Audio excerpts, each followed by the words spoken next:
Athens. History, tonight's meeting is the 103rd in the series.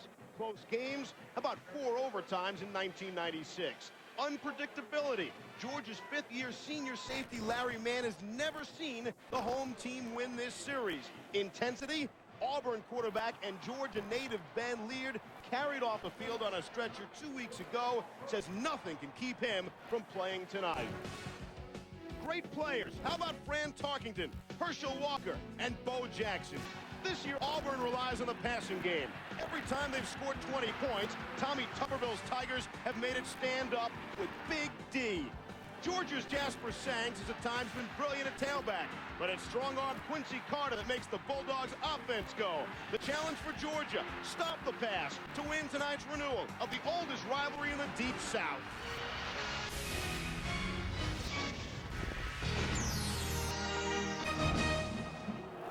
It's a rivalry that started in 1892 and is as hot and heavy as ever here in 1999. The 16th-ranked Georgia Bulldogs entertain the Auburn Tigers. Welcome, everybody, to college football here on ESPN2. I'm Steve Levy. Thrilled to be above the hedges with Todd Christensen. Thoughts from Holly Rowe in just a little bit. Plain and simple, here's the deal for Georgia.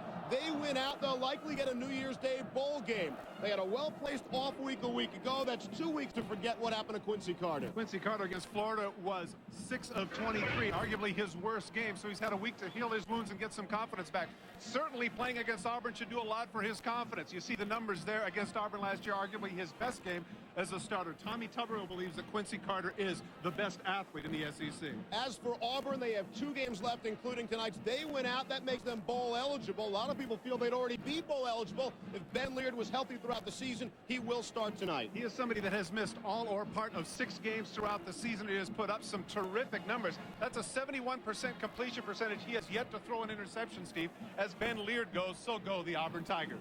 This figures to be a wild passing football game tonight, as both defenses combine to average better than 530 yards allowed in the air per game. The opening kickoff is next.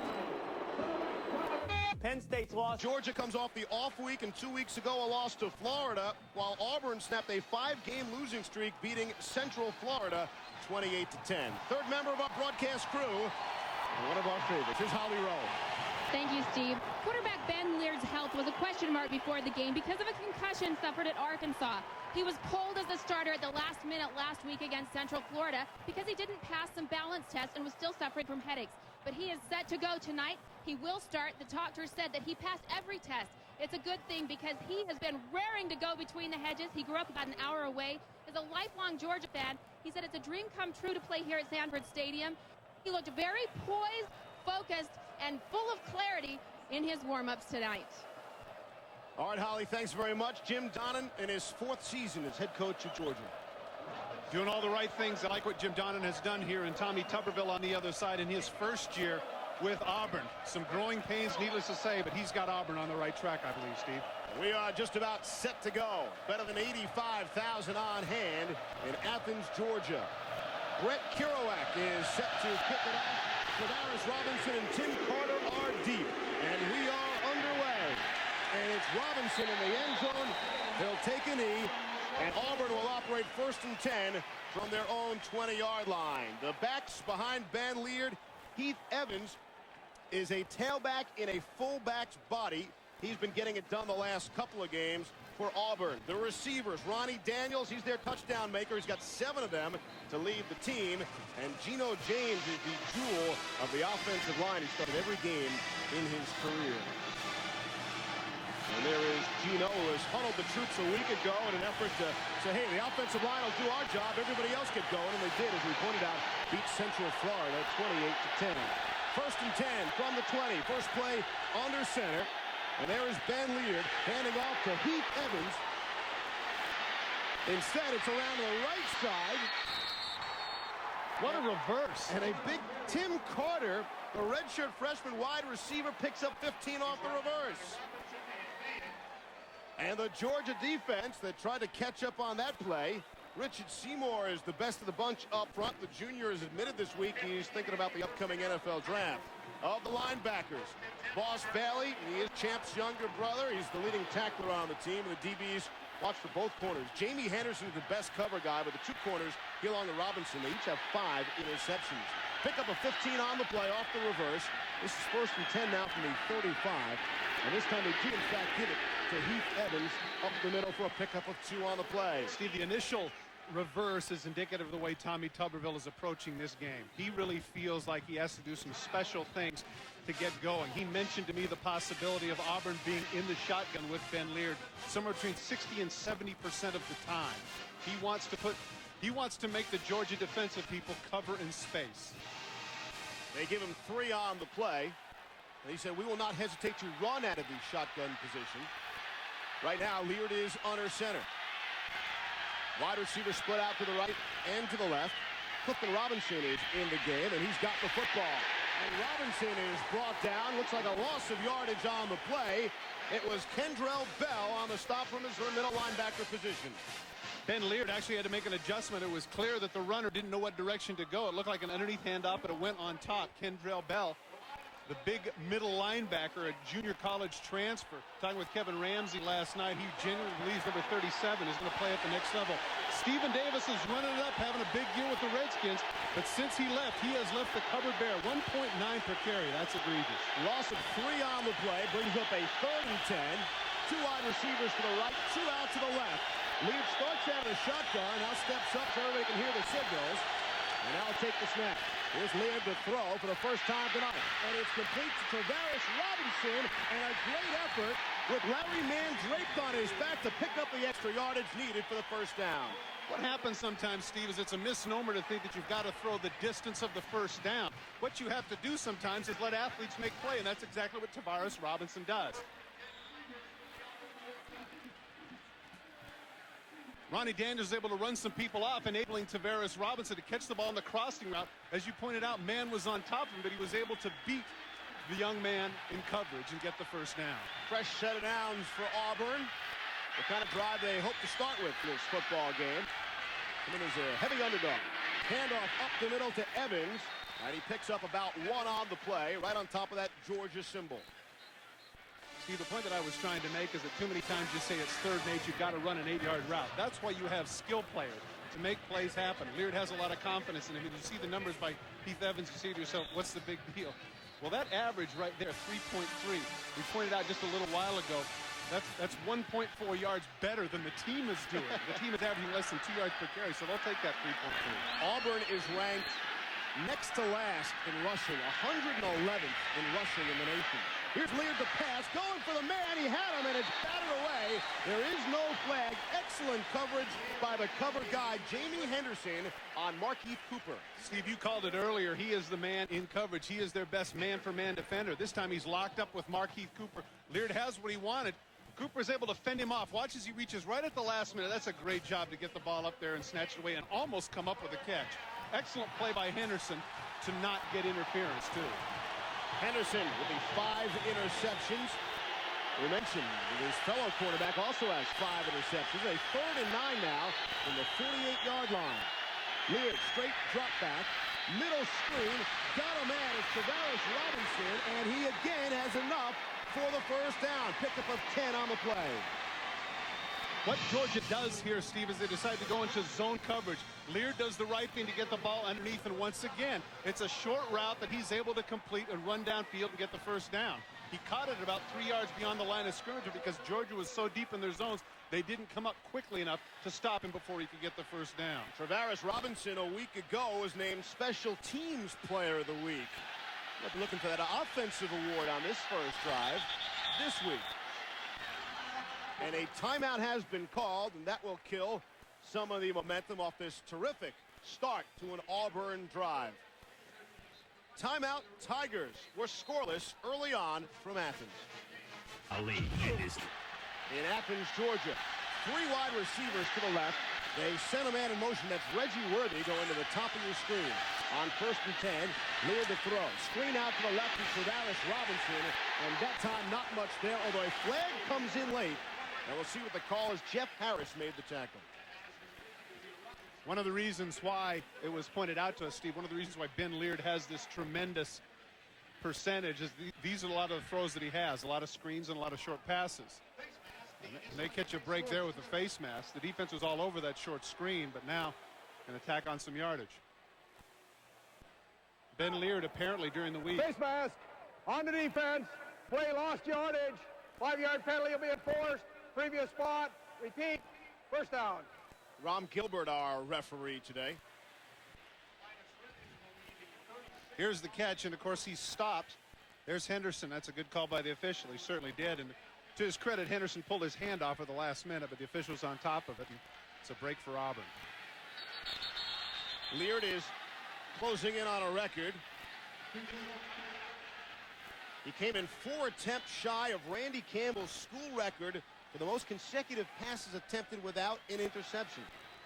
Randy Wright, you might remember, had a pretty decent career as a backup and a sometime starter for the Green Bay Packers during the Lynn Dickey years. But you're a Jets guy, so you wouldn't remember that. I remember Lynn Dickey for the Packers, yeah. After the penalty, the first and 8 from the 36 now. Leard under center, 2 receivers out to the right, and they go back to the running game to Heath Evans, and there is some yardage on that play. Brandon Miller, the stop. That's a big number 51. You know how you get used to numbers? The reason I say that, right? When you see big bodies, you always think in the 70s. That's a big 51. That really is. I always think of numbers like, say, remember Dick Butkus was 51. But Miller's a little bigger than 245, I'd say. He goes a 6'1", 300, the senior from Greensboro, Georgia.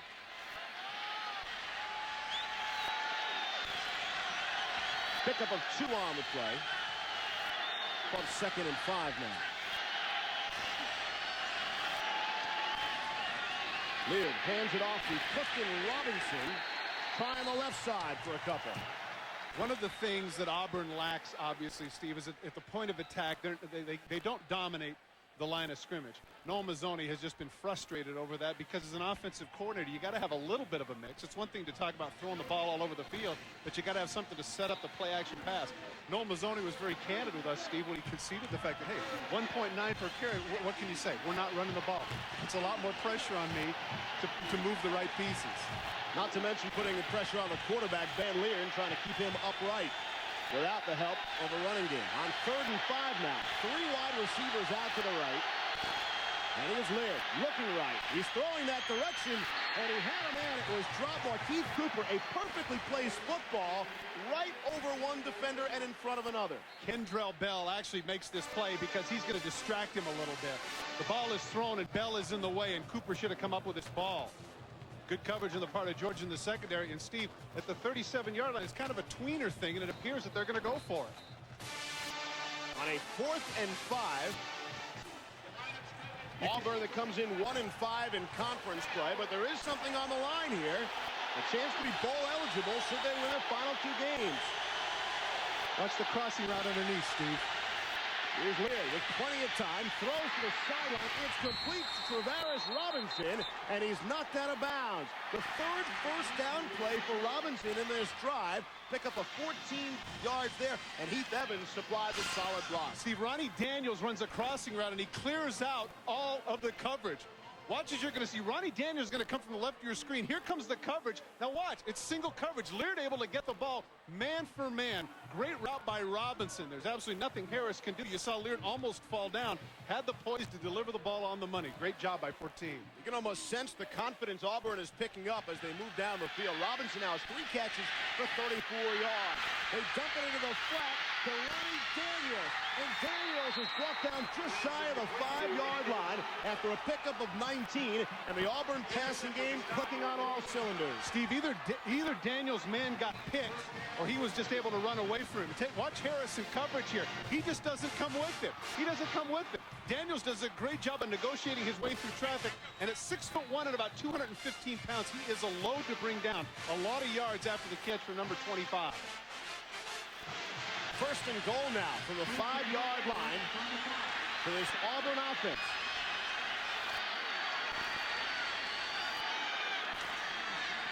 Off the play action, Laird to throw.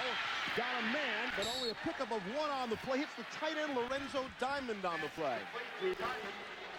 Last week, Diamond had a 58-yard catch against Central Florida. And don't forget, Tommy Tuberville really uses his tight end, and Leard has been pushing all the right buttons up to this point. Steve, the only thing that I can recall offhand where he was a little bit off was that one throw that he had on the up to Markeith Cooper. He's 5 for 7 for 55 yards. He's been making all the right throws. And so he sets that school record, consecutive attempts without a pick. Congratulations to Van Leard. Now he's looking for 6. On 2nd and goal from the 5. No gain on completion to Diamond. Again, has time. Throws. Touchdown. Got a man. It's Clifton Robinson. Touchdown, Auburn. Clifton Robinson runs what's called a swirl route. Steve, they've been so successful running the crossing routes. What Robinson does is he turns in like he's running the crossing route and then spins around and comes back to the outside. That's why he was so open there in the end zone, and Leard delivers it on the money. Clifton Robinson had switched to tailback after spending a couple of seasons at wide receiver, and now is back to the receiver, and he just received that touchdown. Damon Duval pumps through the extra point, and it's an 80-yard scoring drive after the opening kickoff. Welcome home, Van Leard. Your Tigers lead early. Why is it that I'm always entertained by the fact that afterwards you get a little bit of a conversation regarding what you just did. Hey, Robinson did it right. He's going to go in and then come back out. And, of course, after all the success of the crossing routes that they have had, he is open. Boss Bailey is certainly an outstanding linebacker, but he doesn't have the cover skills of his brother Champ, and the result is a touchdown for the Auburn Tigers. A 14-play, 80-yard drive that takes over 6 minutes. That is the 4th drive of 80 or more yards this season for Auburn. And for the most part, that has been an aberration. That is not the way they play football. The kick is in the air from Damon Duval. Patrick pass. Not even a chance to let it pass over his head. And Georgia will take over. Well, certainly the key play of the drive had to be the 4th down conversion. Take a look closely at the feet of Ben Leard. Watch his feet. He's stumbling. Look at that. He almost falls down at the last, but able to deliver the ball on the money to Tavares Robinson for the 4th down conversion. Give Tommy Tuberville credit. A lot of times coaches want to play it safe, play it by the book early on, but they're at the 37-yard line, 4th down. He said, hey, let's go for it. Got some confidence in my quarterback, and he certainly came through for it. 1 for 1 on 4th in the drive, 2 for 3 on 3rd down conversions on that drive. But here's the Georgia offense, our first look at them with 8:50 left in the first quarter. And Quincy Carter screens it out to the right to Patrick Pass. He broke 1 tackle, but not another. Look at the Georgia offense now. Behind Carter, there's Pass and Jasper Sanks, the 4th leading rusher in the SEC. The receivers, Terrence Edwards, a true freshman, and he's also the team's leading receiver. And the offensive line, left tackle was a question, but Jonas Jennings, his sprained foot 2 weeks ago in Florida, evidently is healed up enough. The off week really helping him. Otherwise, they would have gone with 3 freshmen on that offensive line. This brings up a 2nd and 5. Pass gets 5 off the screen play. Lone setback is pass behind Carter. And Carter did it to him. Pass tries left side. Spin through 1 tackle to the 40. And he's dropped to the 46-yard line. Pickup of 21 on the play before Kenny Kelly finally got to him. The Auburn defense, a front 4 that many believe is among the best units in the country. Leo Carson might be the spy guy tonight on Quincy Carter. The backers, Alex Lincoln, the former walk-on, leads the team in tackles. And the DBs, well, Rob Pate has been roving in a proper position all season long. His head coach, Tommy Tuberville, says he is due some recognition, and he gets some here on ESPN2. On the 46-yard line after the big pickup, here's Carter to throw, and some miscommunication between he and his receiver, Michael Greer. The pass falls incomplete. Steve, it wasn't so much miscommunication as give Auburn credit. You mentioned Pate, along with Adlai Trone, the other safety, were in the right position. Carter this year averaging over 200 yards per game. You see a very nice ratio, 12-4 in terms of touchdowns and interceptions, but there has still been some erratic play. A lot of the naysayers were complaining about his game against Florida, but let's face it, Steve, that Florida defense has done that to a lot of quarterbacks this season. Off the incomplete pass brings up a 2nd and 10 now from the 46-yard line. Carter, straight drop to throw. Feels the pressure, trying to get out of there. Fumble! The ball's loose. Auburn has it. And it's Quentin Reese on the fumble recovery for Auburn. Steve, there are some times when as a quarterback, you just have to say, all right, this isn't going to happen. It's going to break down. You got to give it up. Quincy Carter tried too hard there to make something happen, and the result is disastrous for Georgia. Quincy Carter, arguably one of, if not the most mobile quarterbacks in the United States, 6'3", 220 pounds. He just drops the ball there. It wasn't so much a strip. Marcus Washington was the guy that makes the hit. But, of course, Reese is the one that comes up with the recovery. Big break for Auburn, setting up shop at the 30. That's something Auburn has done very well. They turn people over. They're number 1 in the SEC in turnover ratio. On 1st and 10 from the 30. Tough to get a better start for Auburn. An 80-yard drive to open the game, and their second possession starts at the Georgia 30-yard line. They hand it off to Clifton Robinson, and he probably loses one on the play. And we're set for an update. Here's Reese Davis. Steve, we know the home team struggles in your game in that series. Not so when it's Nebraska at home against K-State. This is Darren Diedrich, third-team I-back, busting it for a touchdown.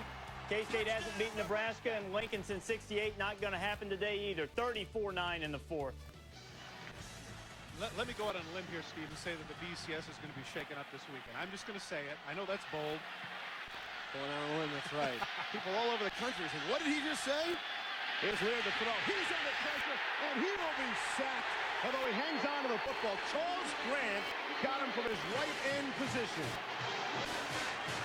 Kevin Ramsey, the defensive coordinator for Georgia, talks about Grant in the sort of tones that you don't hear often from coaches. Very excited about his ability to come off the edge. 6'4", 265 pounds, only a freshman. There's Kevin Ramsey right there, brought over from Tennessee to be the defensive coordinator. This is a big stand for this defense, Steve. You would have thought that Auburn would at least be in field goal position, but 2 plays now, they've lost 10 yards. Started at the 30. They're back to the 40 on 3rd and 19 now. 3 wide receivers out to the right. Here's Lear to throw. He's looking left. Now rolling to his right and throws on the run. Trying to break a couple of tackles is Marcel Willis, but he won't get enough for the first down. But in this case, it's okay. Steve, unlike last time on 4th down and 5 at the 25-yard line, I'm thinking they're going to kick a field goal. We've got a pretty good kicker in Duval who's having a decent year. But I don't see any rumbling on the sideline. This is amazing.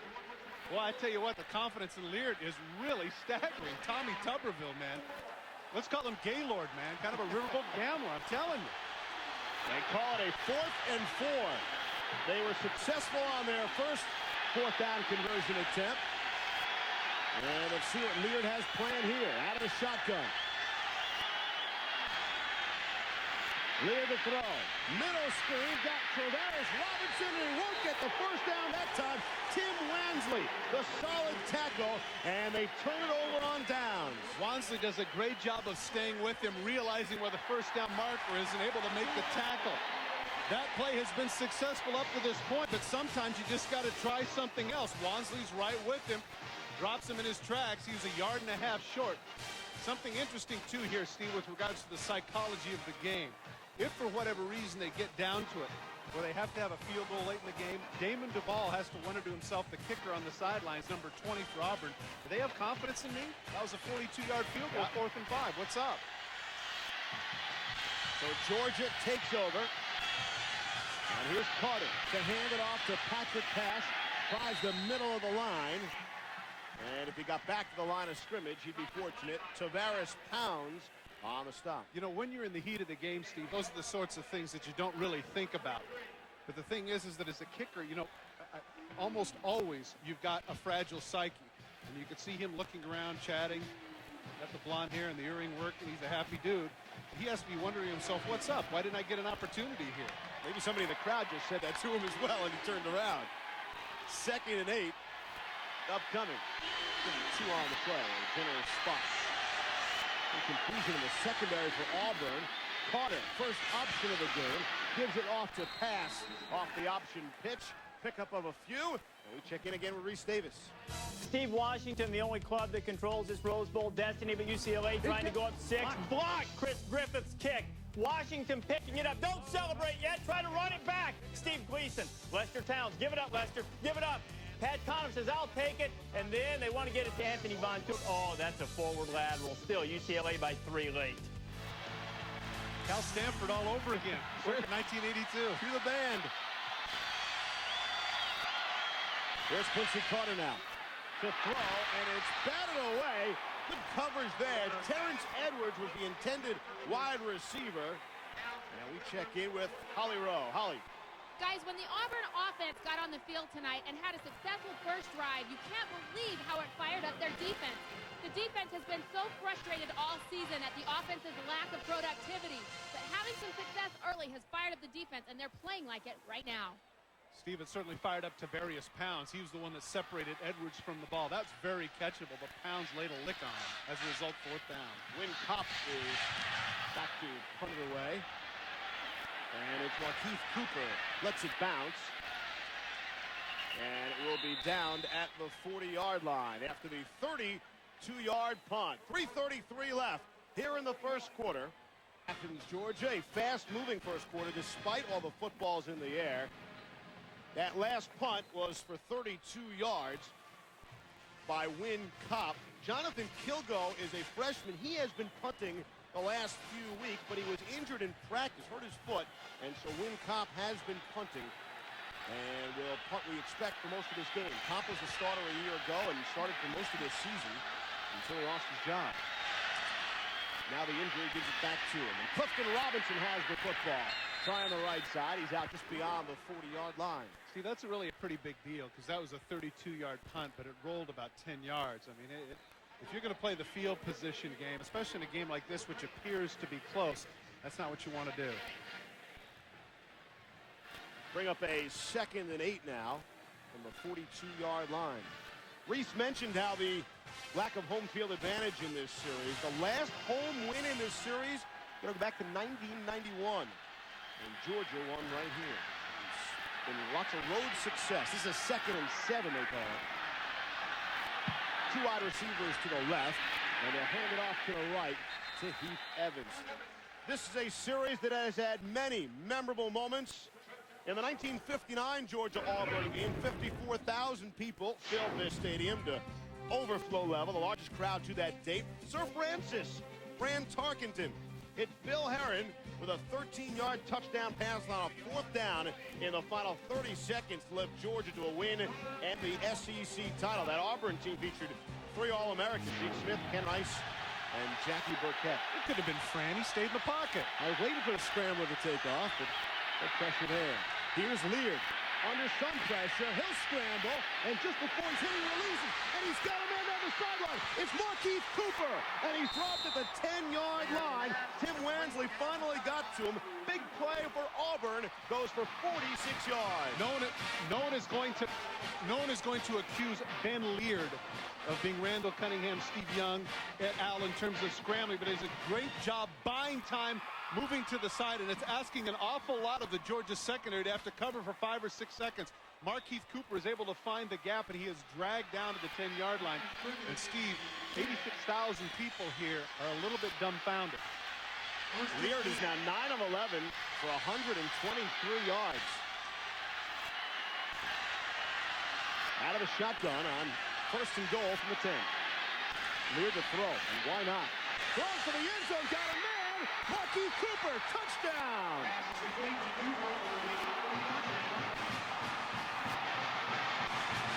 And it's the Ben Leard Show.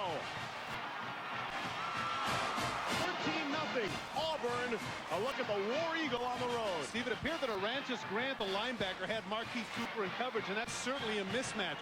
Markeith Cooper, a wide receiver type at 5'8" and about 160 pounds. Arantes Grant just can't stay with him on the out and up. Here's Damon Duval on for the extra point. And it's all good for Auburn. They open up a 14-0 lead. Todd mentioned at the top that Ben Leard has missed part or all of 6 games this season. You can only wonder where they would be if Leard had been healthy all season. He might be a real contender with Leard, the way he has started this football game. Well, how exciting to be able to come home and do what you did.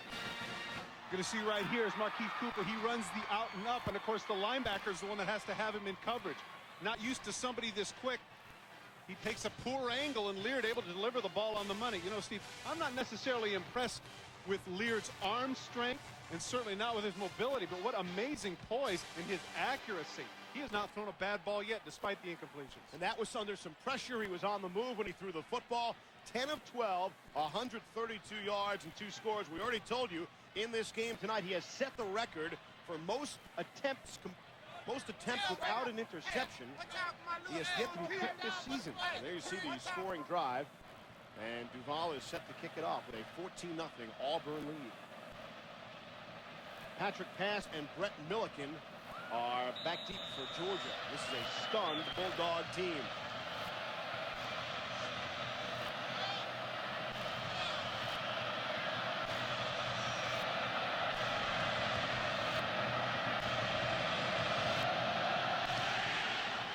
A line drive kick that bounces out of the end zone, and it will go for a touchback, and they'll bring it out to the 20-yard line. Here's Reese Davis. Steve in Tuscaloosa, watch the formation for Alabama. Trips left, and it totally confuses the state secondary. Looking for the slant, and Andrews out by Shamari Buchanan. His first career touchdown, 37-yarder, the tied up late, 19-7. Reese, thanks. Keep us posted. Reese Davis, John Makovic, back in our ESPN2 college football studio. Mississippi State's first loss of the year after having beaten Alabama 3 straight games coming into this one, Steve. Tough to tell so far. Which team is 1-5 in the conference, and which team is 4-2 in the conference? Auburn with the lead. Georgia trying to get back in it with Michael Greer rumbling down the sideline, and a big pickup off the screen, good for 21 yards. Michael Greer does a tremendous job. In the old days when they used to run the Lombardi sweep all the time, they used to say, put your hand on the butt of the pulling guard or the pulling tackle. Take a look at what Greer does.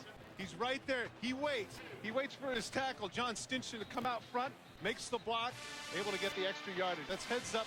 Great awareness on the part of number 36, Greer. I should say pretty good speed by a tackle to get up there that quickly. Of course, he has a pretty good older brother that plays for the Raiders, too. That's right. Matt was a first-round pick of the Raiders in the '99 NFL Draft. Got some good bloodlines in Georgia. Carter going to keep it.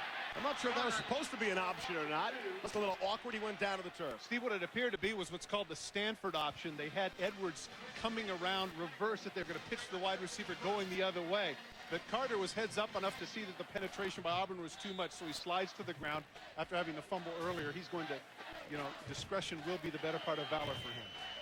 Tough start to this one so far for Quincy Carter. 2 of 4, 27 yards passing, but a big fumble. Well, it turned out to not be costly outside of the field position game. Out of the shotgun, here's Carter on 2nd and 12 now to throw. And just over the linebacker's head, they say yes, a completion. Again, it's Michael Greer. Rob Pate, the strong safety, appeared to have the pick or at least be able to deflect it. But that's the arm strength of Quincy Carter as well as the accuracy. Able to throw it over the top. Pate couldn't quite get a piece of it. The result is a first down and another nice catch by Greer. Take a look right here to the left of your screen. Watch Pate go up. Can't quite get it right between the 3 and the 6. Great throw by Carter. Michael Greer missed the first 2 games of the season due to injury. Then in his best game against Kentucky, 5 catches for 66 yards. He's on his way out doing that game here. 9 seconds to play in the first quarter. He's got something brewing. 15-0 in favor of Auburn. Patrick Pass, the run there for a pickup of just about 2 on the play. And that's the way quarter number 1 will come to an end. Again, no surprise. The road team has had tremendous success in this series. And Auburn's on the road. And they are leading after 1. To really get amongst the Australian wilderness, you can take a 4-wheel drive safari. Or a 4-legged one. Visit Australia.com. Come and say good day. Exciting episode of Number 2, Steve Levy, Todd Christensen, Holly Rowe from Sanford Stadium. Better than 85,000 on hand. And we start the second quarter with 5 wide receivers in the pattern for Quincy Carter, and he doesn't care. He's taken off, and now he'll slide down to the 40-yard line. Jeff Dunlap and Haven Fields got to him. Steve, 2 things stand out in terms of the first quarter statistics. One, obviously, is the yardage that you can see. One thing that you don't see here, however, is the number of plays, 22 to 11. Auburn had twice as many opportunities. Something I was thinking about, Steve, with Ben Leard at quarterback for Auburn. Obviously, the way their offense runs, the quarterback cannot afford the luxury of having a bad game. What would Georgia's record be right now if Quincy Carter had been out, the number of games that Leard had been out? They're so dependent upon their respective quarterbacks. It's a fair point. Carter, completely opposite to Leard. He's making his 21st consecutive start tonight. Took a hit off that option play, but a worse hit was absorbed by Patrick Pass, who had the football. Kenny Kelly is the one that comes up and makes the whack. But here's the thing, Steve. When you're going to run the short side option, the boundary ends up being an extra defender. That's what happened for Auburn. Kelly, an undersized linebacker. There's John Lovett, the defensive coordinator for Auburn. Picked it right there. He was very concerned about the option coming in, but thus far it has not bothered the Auburn defense.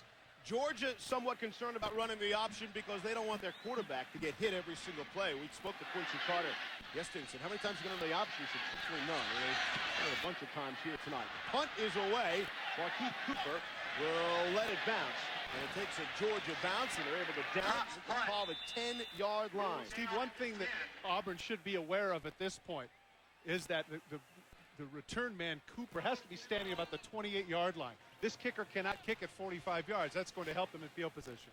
Coming up tomorrow night, it's the NFL on ESPN. The Denver Broncos travel to Seattle to take on John Kitna. That's right, John Kitna makes the ESPN promo. And the Seattle Seahawks, live from the Kingdome ESPN at 8:15 Eastern. Then on ABC's Monday Night Football at 9 p.m. Eastern, the Jets will head to Foxborough. Bill Parcells and company to take on Drew Bledsoe and the New England Patriots. ESPN and ABC, your exclusive home for primetime NFL football. So Ben Leard and Auburn, they take over first and 10 from their own 10-yard line, but they do so with the comfort of a 14-0 lead.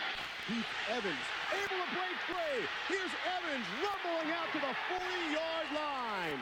Pick up a 30 on the play before Larry Mann finally tripped him up.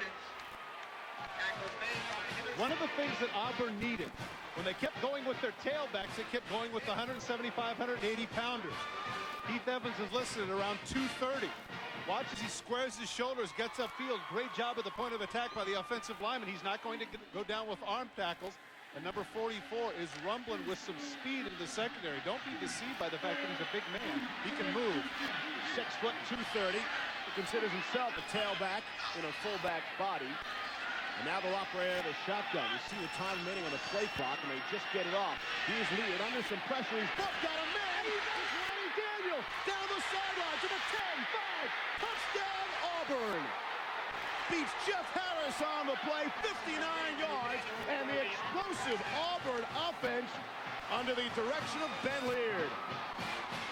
Steve, the thing about Ben Leard here is his composure. He sits in the pocket and waits and delivers the ball on the money. So many times young quarterbacks are going to have the happy feet. In this case, Leard did not. He delivers it right on the money. Ronnie Daniels does the rest. Damon Duval is on to attempt his third extra point.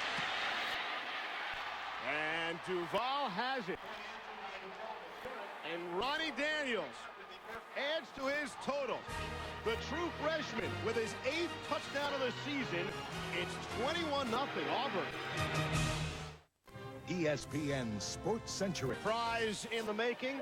Ben Leard and Auburn find themselves with a 14-0 lead. So Georgia has yet to score. They also have yet to return a kickoff in this game.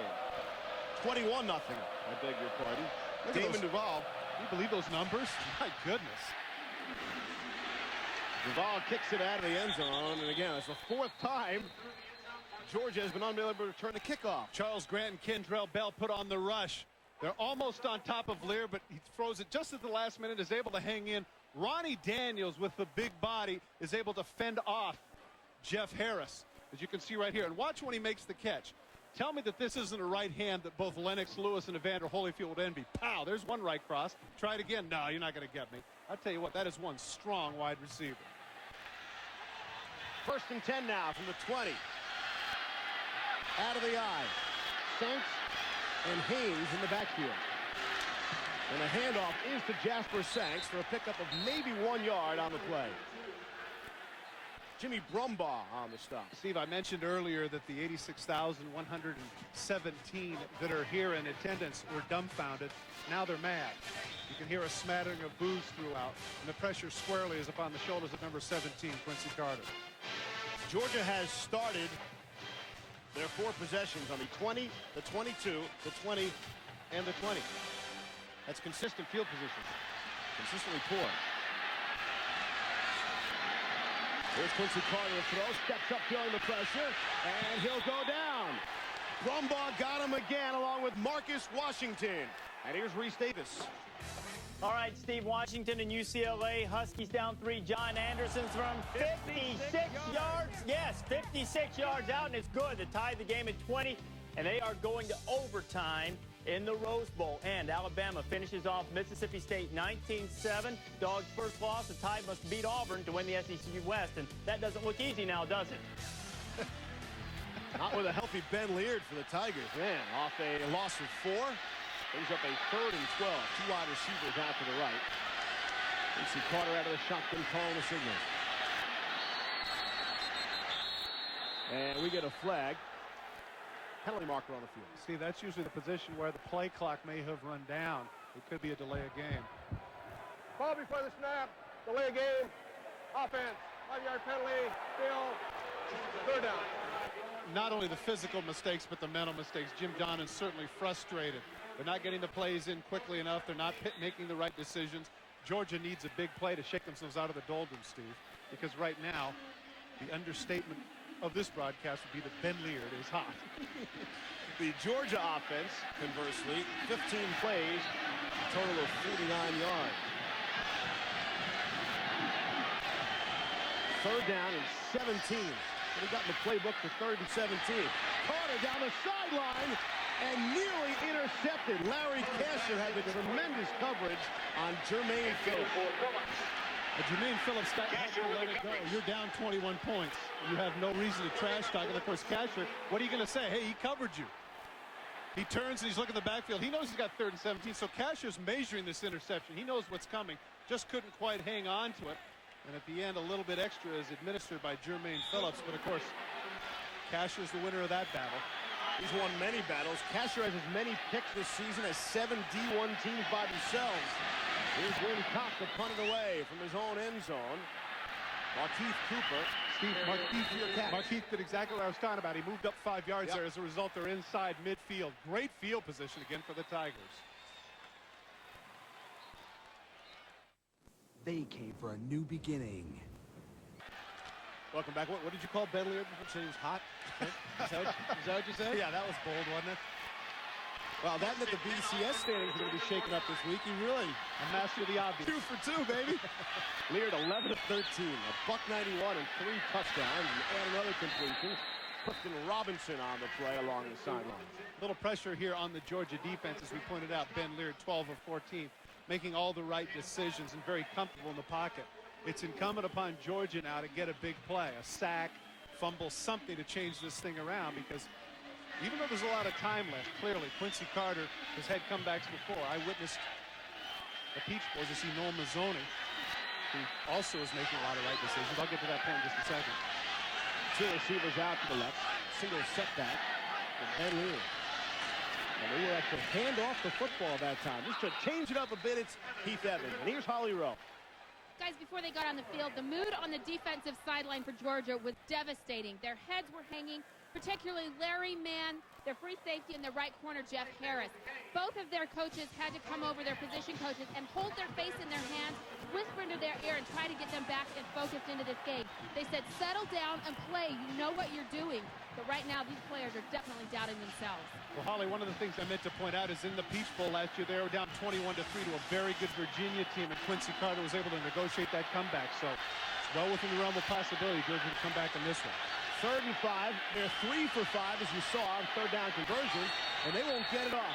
No way. The play clock had expired, and it'll be delay a game against Auburn. A rare mistake for the Tigers offense. I was just going to say that they seem to be doing everything right up to this point except for that. Delay game. Offense. 5-yard penalty. Still 3rd down. Now, if you're a stats geek, you're one of those people sitting at home. Now, what's the difference between 3rd and 5 and 3rd and 10? Well, it's immense. I mean, it really is. It's like 30% difference. But, of course, the way Ben Leard has been throwing the ball and the way the guys have been making yards after the catch for him, certainly not unmakeable. Penalty pushes him back 5, and it's 3rd and 10. Out of the shotgun, Leard will step up, got plenty of time, will throw, man wide open, it's Heath Evans, he's got the first down and then some.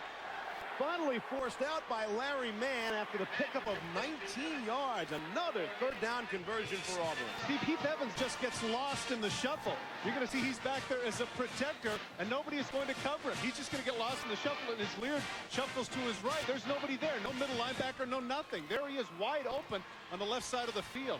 Certainly a mistake by the linebacking core of Georgia, and Kevin Ramsey, the defensive coordinator, has to be very frustrated with his Chargers. There is Heath Evans, 230 pounds. He uses a tailback out of Miami, Florida, taking my favorite major, communication. Here's Leard off the handoff. Rusty Williams now in the backfield to carry, not much there. Fans should not be shocked that Auburn has been successful through the air. We told you at the top, these two defenses give up huge amounts of yardage through the air per game. But thus far, it's only been the one side. I remember when Ben Leard came in as a freshman, got all this attention. I mean, he just got whacked. He was getting sacked. His numbers were just awful. He has made some big changes. You can see right there, Georgia, 2nd in the nation, worst in allowing pass yardage per game. Evans will take the handoff this time for a pickup of 1 or 2 on the play as we Tick towards 8 minutes remaining in this first half. Georgia has to stop him here. Force a field goal, force a 4th down, do something. Hawley intimated the fact that they were frustrated, but this isn't you can't feel sorry for yourself at this point. This is where the Georgia defense has to do something. And Noel Mazzone up to this point has certainly been pushing all the right buttons. I played against him when he was at New Mexico. Just thought I'd tell you that. What kind of player was he then? He was all right. Not that great, huh? You put it out there and I took it. QB, yeah. 3rd down chance here. They're 4 for 6. Make it 4 for 7 now on 3rd down conversions, attempting to look for Markeith Cooper. Steve, I don't know if Damon Duvall is hurt or what the situation is, because clearly here, I mean, he has a long of 47. You can see by his kickoffs, he has plenty of leg, but for whatever reason, Tommy Tuberville just really believes that his offense can get it done. And Steve, if they were to get this first down, get inside the 20 here, this could be, although it's early, could be a knockout punch. This is their 3rd attempt to convert a 4th down. They are 1 for 2. This is a 4th and 5 now from the 25-yard line. 3 receivers to the right. Evans stays in the block, and he carries another block. A loose football. It's taken away by Charles Grant. And Georgia, huge defensive play. Steve, it could have been even larger if not for Heath Evans. Remember, Charles Grant is the guy that sometimes plays fullback on offense. He's got legitimate 4.6 speed. Watch the pressure. Leard feels the pressure. There's no place to go. Rontis Grant caves it down. There's the bat of the ball, and Grant is able to take it away. Now watch Heath Evans right at the end. He's going to cut his legs out. If he doesn't cut his legs out, Steve, Auburn is at the other end of the field. He goes the distance, and Georgia has the big play that they need to get right back in it. Well, that conversion doesn't work in a big way. Here's Jasper Sanks off the pitch, trying the left side. Might have gotten a yard on the play. Adlai Trone came up from the safety spot to make the tackle. Did you see Charles Grant a little bit frustrated over his inability, rather Olandis Grant. Charles Grant is the guy on the other side, sweating, trying to catch his breath. Ben Leard finally succumbs to the wiles of the Georgia defense. What I was going to say, Steve, is I was a little disappointed in Georgia here. You get the big turnover, throw it up. You know, give it a shot. Go with the big play. Don't run wide. Jim Donnan, a great offensive mind. As you see Charles Grant, 6'4", 260 pounds. Jim Donnan needs to get something going here. Needs to get in the end zone, get a field goal, get something, so Georgia can feel some momentum on the offensive side of the ball. 2nd down and 9. 2 receivers out to the right. They send a man in motion. That's Jermaine Phillips. Off the play action. Here's Carter to throw. Stepped up and now fires. And he well overthrew his target. Final game at Pitt Stadium. Here's Reese Davis with an update. Steve, and the Panthers are trying to go out with a victory. It's 30-27, under 6 minutes to go. Pittsburgh with the lead. Jarius Jackson fires, ball pops in the air, and Scott McCurley says, "I'll take that," and he heads the other way. Just over 2 minutes left to go. Pittsburgh holding on to the ball and with the lead. Nebraska opens up a can on K-State, 41-15 the final. You and I were there a couple of weeks ago. Pretty impressive young wide receivers for that Pittsburgh team. They've got a chance to do some good things in the future. 75th year of that stadium, and the final year. Incomplete pass. Looking for Michael Greer. It was a bit too low. Antoine Nolan had the coverage. Here's Holly. Guys, right now, Adelaide Trone is out for Auburn, number 32. He's got a shaken up left knee. They've examined it. He's trying to run it off, and it looks like he will reappear in the game. All right, Holly, thanks. Trone made the tackle and was injured on that last play. Quincy Carter now 3 of 8 for 39 yards. Steve, we talk about the week off, and it gives people a chance to rest, and it also gives them a chance to heal up. I'm not sure that the week off isn't hurting Quincy Carter. He really looks rested. The punt to Markeith Cooper, and he makes the catch. And Auburn will go back to offense. So the turnover does not hurt them. And the Tigers remain with a 21-0 lead. 1-0 lead. And a 1st and 10 from the 22-yard line. Van Leerd starts under center and moves to the shotgun position. 3 wide receivers to the left as they spread the field. Lofts it down the field. Ronnie Daniels got it. He's gone. 40, 30. They take the angle and never catch him. Touchdown, Ronnie Daniels. Steve, coming into this game, we had heard that Jamie Henderson was going to be the man on Daniels. Instead, they've had a number of different people on him. In this case, it was Corey Robinson. And I don't think Corey Robinson is a starter. He has no business being on their star player. There is a flag on the play, but the touchdown will count. It's for the celebration after the touchdown. Touchdown, Auburn. Dead ball fall. Non-contact ball on the offense. 15-yard penalty. Try from the 18. Well, certainly a foolish penalty, but one that they're not going to argue about. And Ronnie Daniels is proving himself to be a big-time player. Why Georgia would continue to single up with number 25 makes no sense at all to me, Steve. Georgia opts for a blitz. They pay the price as Daniels, man for man, is able to take it the distance. Here's Damon Duval. Now for what is a 35-yard extra point. Looks good there. Ben Leerd now 14 of 17, 293 yards and 4 scores.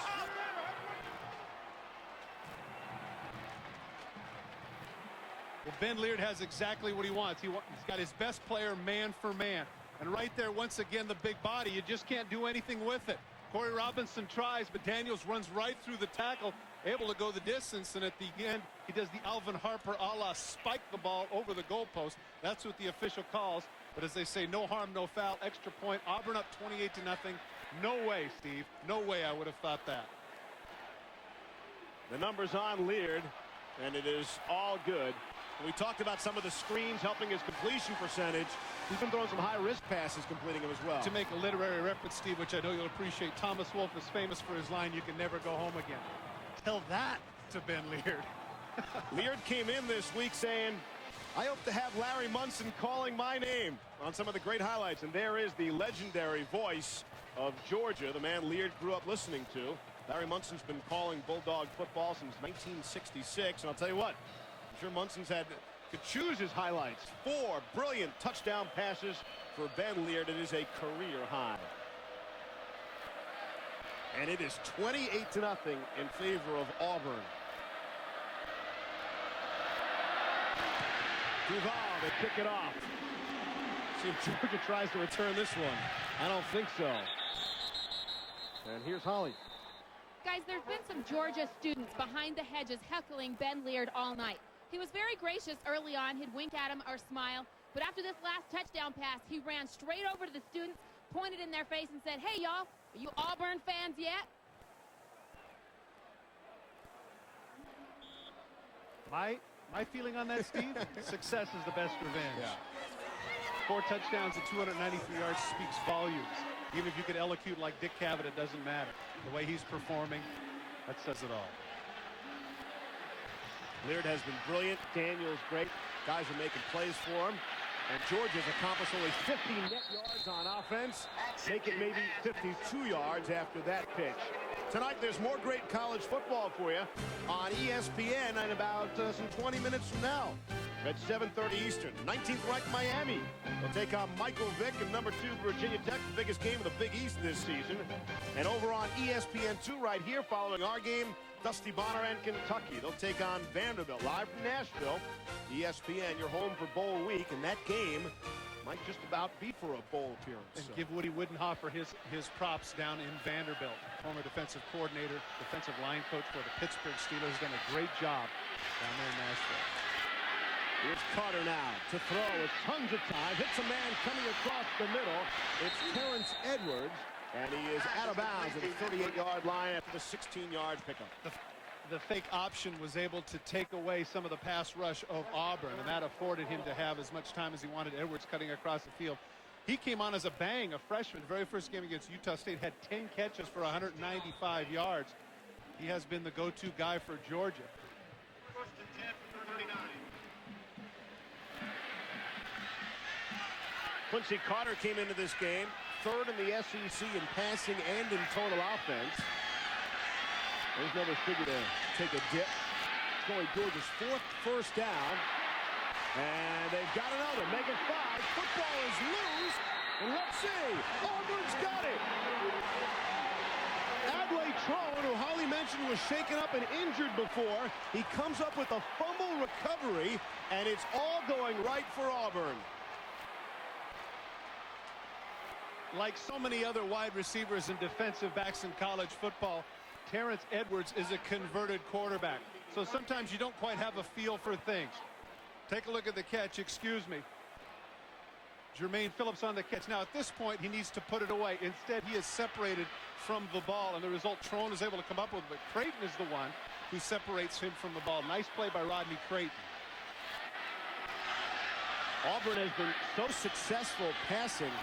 I was going to say to run a little bit to keep the clock moving, but they've been completing all their passes.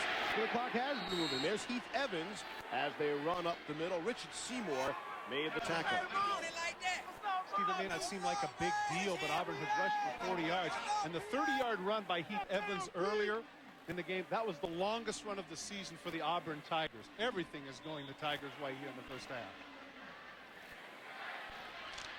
Evans, his last 2 games prior to this one, at 39 carries for 149 yards. In the 12 previous games to that, he had just 69 yards rushing. Coach Tommy Tuberville said he's making things happen the last 2 games. We'll make it 3 games now. Evans will try it again, bouncing off tacklers there, getting some of the tough yards as we move to under 5 minutes left here. That was the operative phrase, Steve, that you said, getting some of the tough yards. Before, when you have the 180-pound tailbacks, they're guys that every now and then can bounce to the outside and might get you a big play.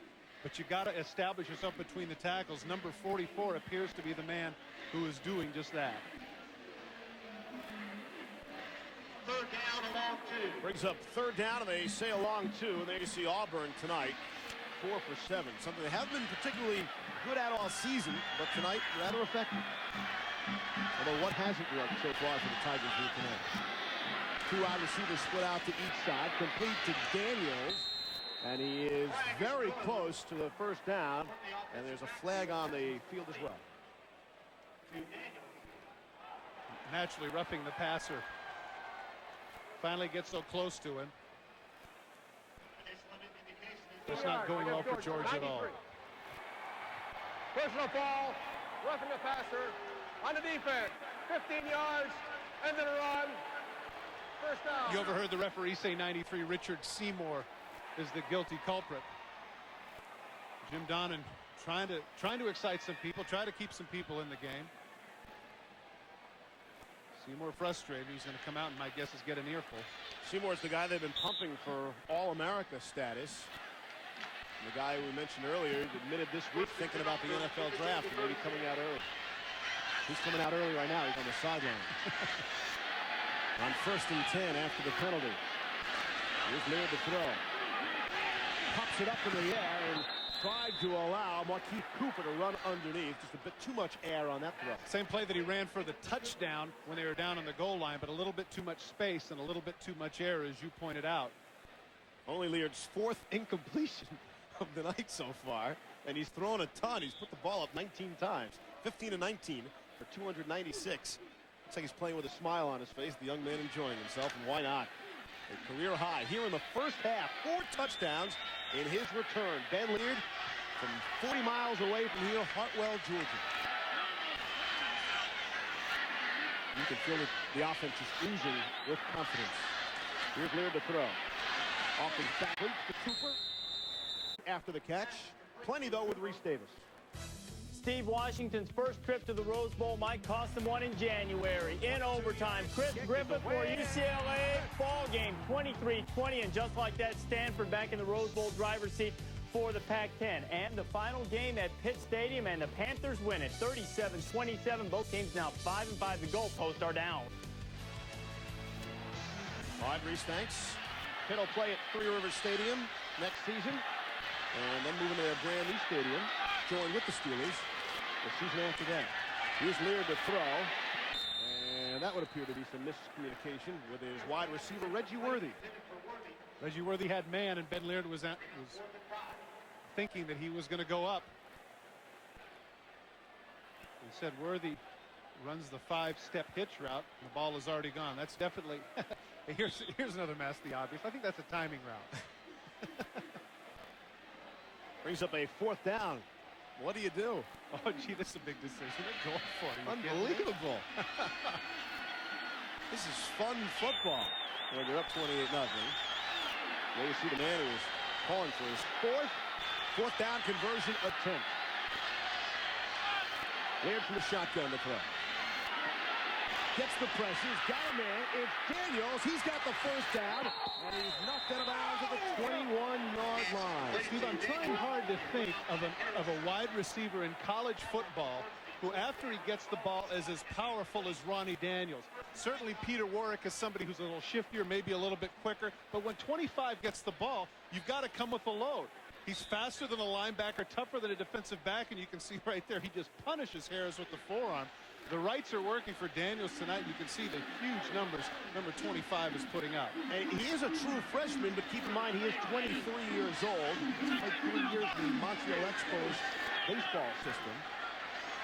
And that would explain it. 23-year-old freshman. He's part of it anyway. Here's Leard throwing. Complete to Markeith Cooper.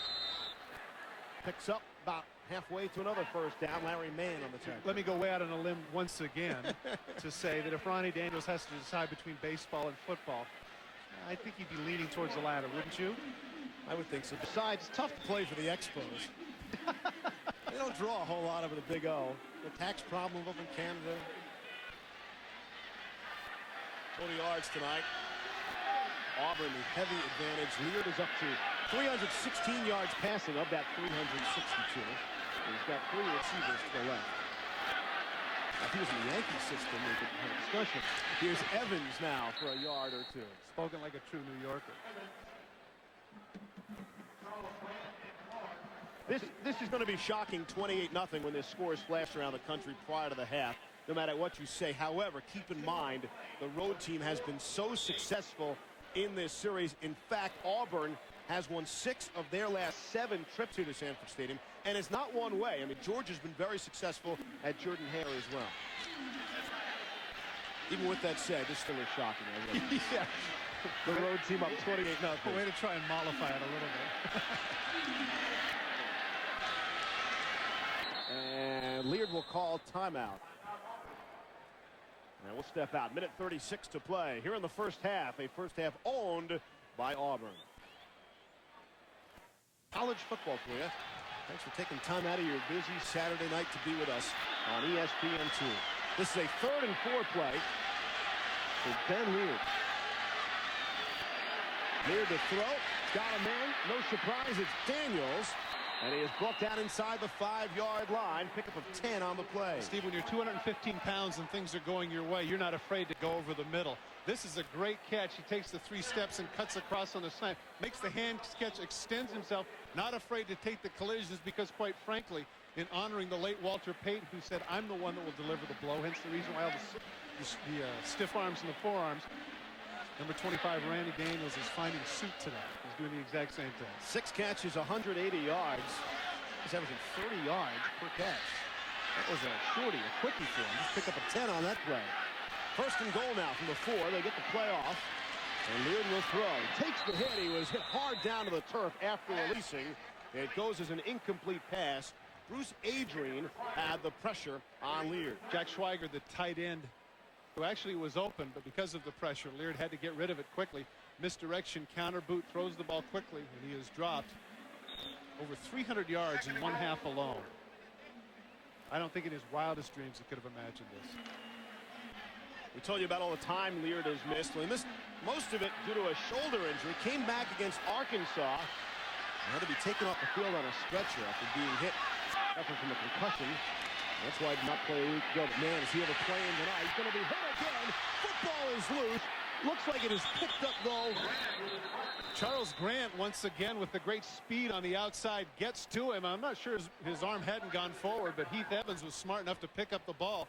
Now, if Auburn is smart, what they're going to do here is just let the clock run down, try one more play, see if they can throw it into the end zone, and then kick a field goal.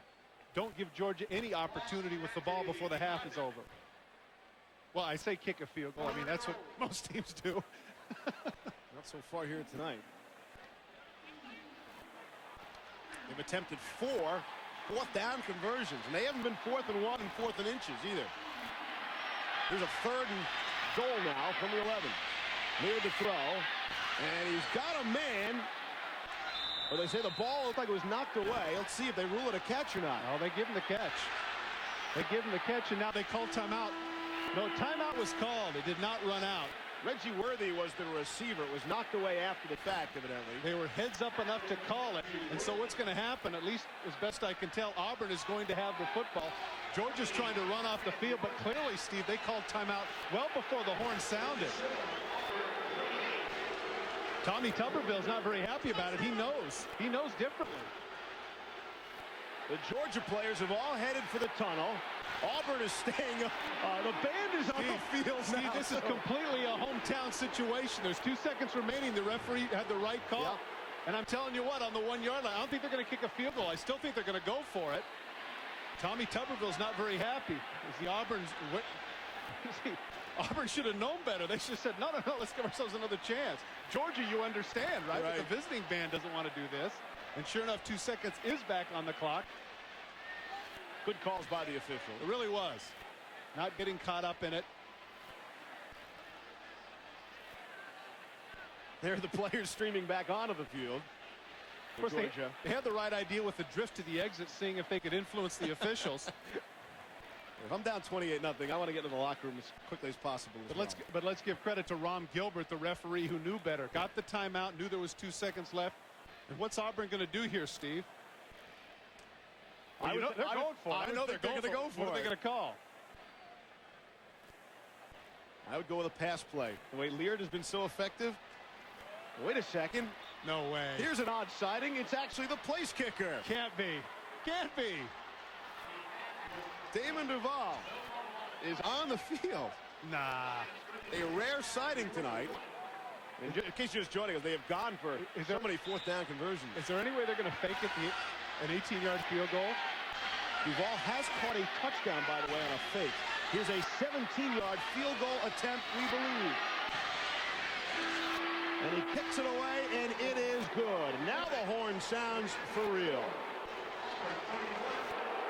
Ben Leard, a brilliant first half, includes 4 touchdown passes. It's 31-0 in favor of War Eagle. Here's Reese Davis. A tremendous first half performance by Auburn and a statement for the SEC West against the other half of the league. Would the Hogs be able to do the same against the Vols? We're coming back after this.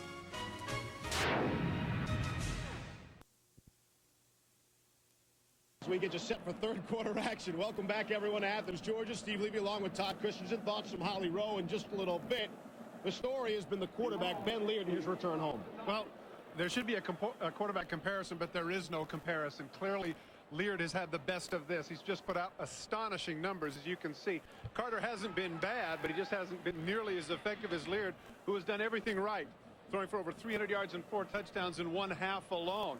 Now, are they going to go into shell and run out the clock and give Carter an opportunity? That remains to be seen. Tuberville, up to this point, has been anything but conservative. Set for the second half kickoff. Damon Duval is set to kick it away. Brett Milliken and Tim Wansley are deep to receive for Georgia. They have yet to return a kick, and it's unlikely they'll return this one. A flag as it is kicked out of bounds. Here's Holly Rowe. Gentlemen, Jim Donnan told his team at halftime they've got to start over here in the second half. He's particularly worried about how much Auburn's offense is on the field. He says our offense has to make some plays and stay out there.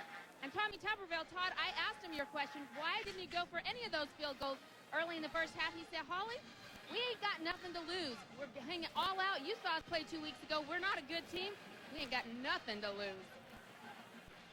You mean he said ain't? Doggone it, Holly. What have I told you about your elocution? You just said doggone it.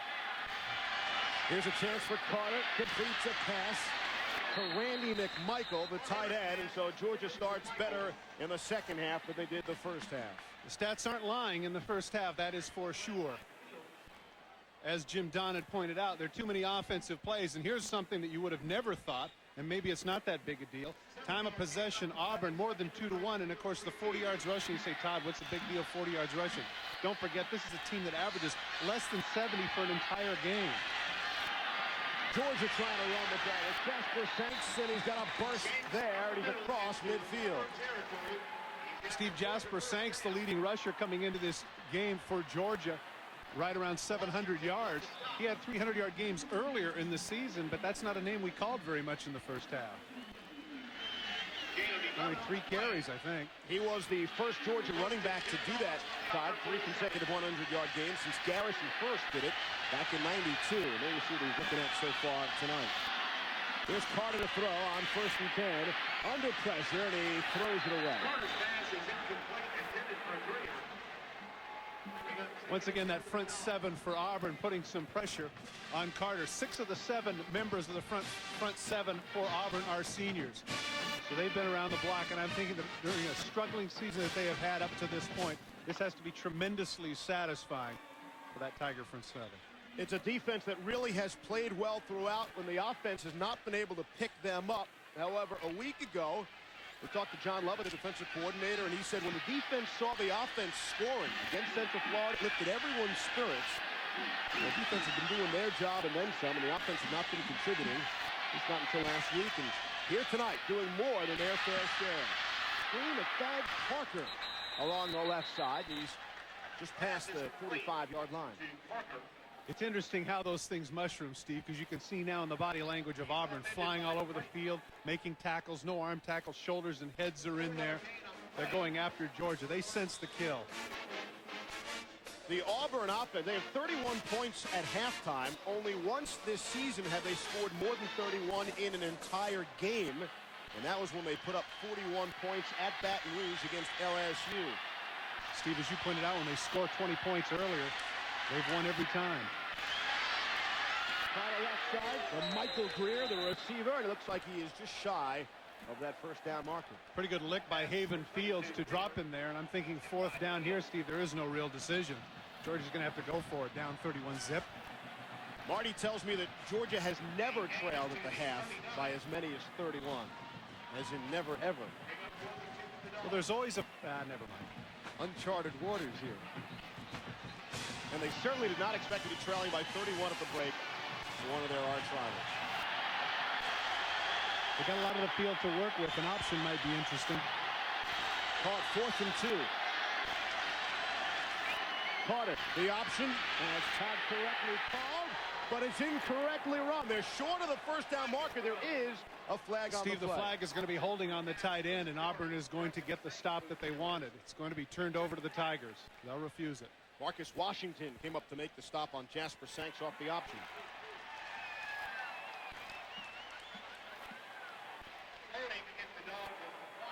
Holding on the offense. Penalty decline. First down. Here's Holly. Gentlemen, in a rivalry game, you know how crazy the crowd can get. But Auburn's early success has not only taken the Georgia crowd out of this, but they have actually turned on their team. People are coming down from the stands behind the hedges and screaming at the players what an embarrassment they are and that they better do a better job representing Georgia. This is serious football country. This is not just another game. No such thing in the SEC. Here's Benlier to throw. First pass of the second half is tipped. And it's down to the ground. Charles Grant made the good contact. He's been one of the better Georgia defensive players tonight. You know, coming into this game, as you pointed out, Steve, they were 6-2 and talking about winning out in their last 3 games. But Georgia actually got breaks a few times. Central Florida missed extra point, the reason for that win. LSU, of course, there was a 2-point conversion at the end. They didn't quite convert. And at Vanderbilt, they're down 17-0 in the middle of the 3rd quarter. So maybe the fact that Georgia was able to get away with it early has caught up to them. Certainly tonight, Auburn has proven them not as good as their ranking.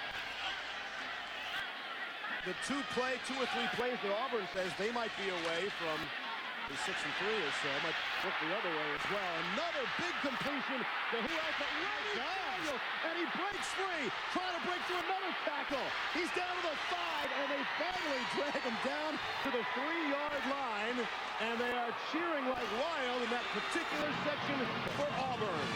57 yards on the play for Ronnie Daniels. Ronnie Daniels, Steve, is able to get away with just a little bit of a shove. But when was the last time you saw a wide receiver? Just at the end of the play, he shoves up. But when was the last time a wide receiver was able to break this many tackles? 1, 2, 3, a 3rd tackle. Now he's still on his feet. Same guy comes back. 4, got a hold of him, spinning around. All of the red shirts that have to drag down Ronnie Daniels. I know this is going to date me a little bit, but he reminds me a little bit. You remember Otis Taylor, the great wide receiver for the Kansas City Chiefs, and Charlie Taylor before that with the Redskins. Tough guys to bring down. Saw the numbers on Daniels. He's 6'1", 205. He's playing much bigger than that. No, he's not 205. Come on, man. You're not buying that? That's what it says in the media guide. You've been watching too much hockey. That guy's got to be 215. In fact, I asked Tommy Tuberville if that was right, and he said, well, depending upon lunch, he says number 25 could be around 215 pounds. Heath Evans was the ball carrier there. You pointed out the fact that he's 23 years of age. Yeah. That, too, has to be an advantage because this truly is a man among boys. And he's putting on a show coast to coast on ESPN2. 31-0, and Auburn looking for more. On 2nd and goal from the 1. So the tight end in motion. And they get another touchdown. Leard, the keeper. And I'm sure he wanted that one for himself. Well, under that vaunted statistic, Steve, touchdowns responsible for.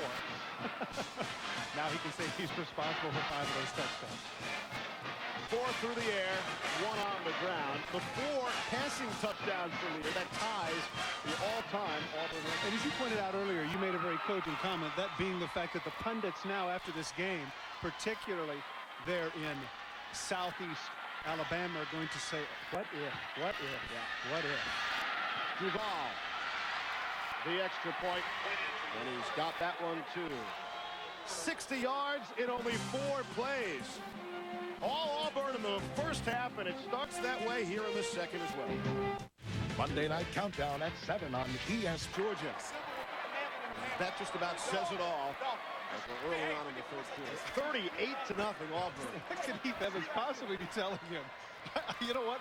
It would be like a guy throwing a no-hitter in baseball. Leave him alone. Everything he's doing is exactly right. Don't tell him a thing. Number 14 is golden this evening.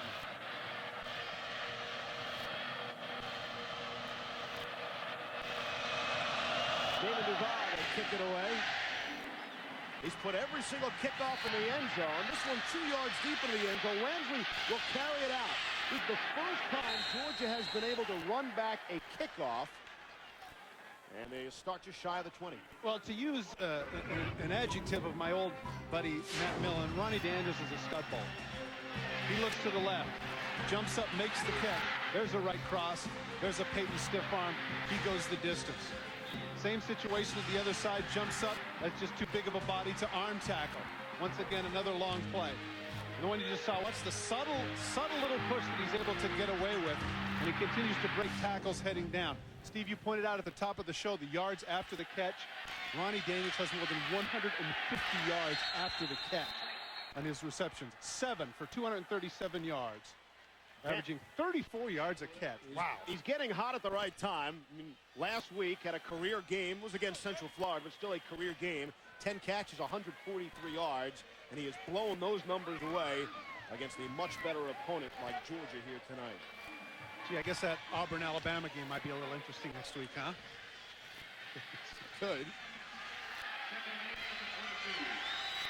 That first carry was for Sanks, and he picked up 2 on the play. On second down, Quincy Carter completes the pass for a gain of maybe 3 on the play. It's Randy McMichael, the tight end. Holly pointed out how excited the Auburn defense was.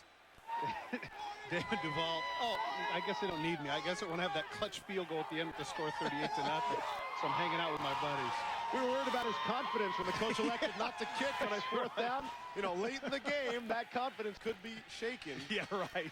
His kickoff, he's been great on kickoffs tonight. Oh, he has. And he's had his chance to do a bunch of those.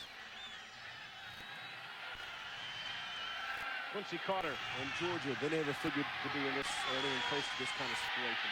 Carter running for his life, able to complete the pass for a 1st down. Thad Parker on the receiving end, picked up a 10 on the play. Well, as you pointed out, it may be a designated rollout, but that wasn't exactly how it was planned. As you pointed out, running for his life.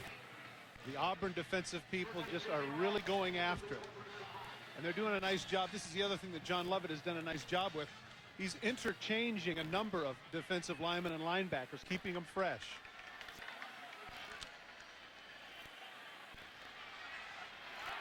Making this more embarrassing for Georgia here at home is this is senior night. They honored all their senior players and team managers and all those who have assisted the team. And in front of all those people and their families, they're seeing this. Quincy Carter finally goes over 100 yards through the air tonight. They're still looking for points. First flag on the field.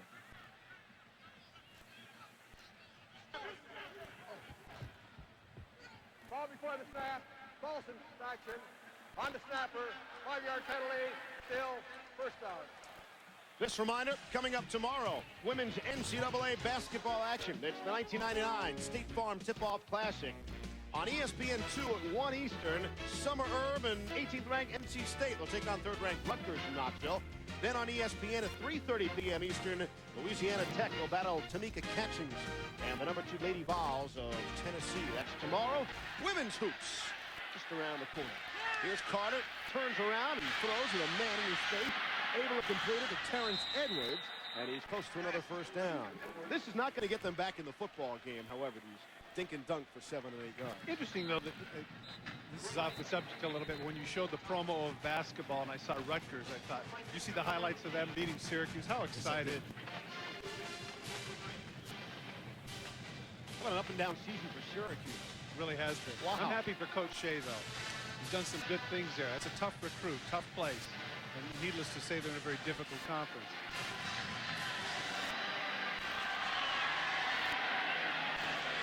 Georgia on the carry with Jasper Sanks. Looks like he has enough for the 1st down.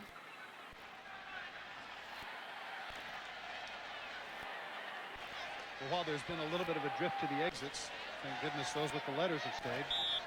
Is that what they mean here when they say that he's a man of letters? I don't believe so. Okay. Those are the kind you sew on your sweater. Some of the fans, some of the 86,000 heading for the exits here.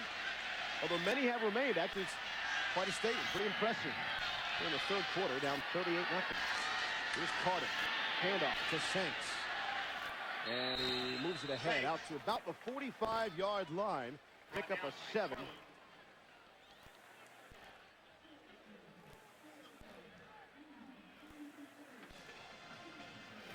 A credit to the fans here.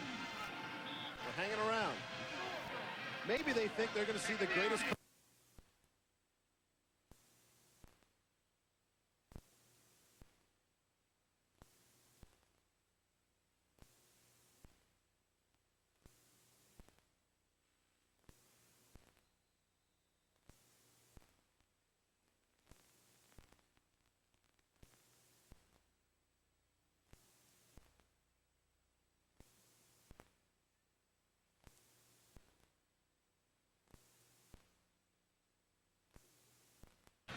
Georgia comeback. Sullivan would connect again, this time with Dick Smalls for the final points in a 35-20 Auburn win, and Pat Sullivan would win the 71 Heisman Trophy. Auburn won that game 35-20. Here's Carter throw. Got it incomplete. 15, 10, 5, touchdown, Terrence Edwards. And Georgia is on the board. A 40-yard touchdown play. Terrence Edwards on the deep in route, and Quincy Carter is able to get it over the top of the linebackers for Georgia's initial score. You know, I said these fans might be hanging around for a Georgia comeback, and here we go.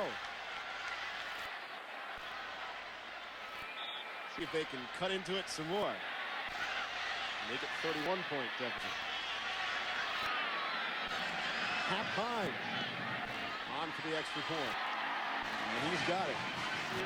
Carter on that drive, heating up just a bit. 4-of-4 for 66 yards and 6. Georgia's on the board. Get up, get down. Hang tight, hang loose.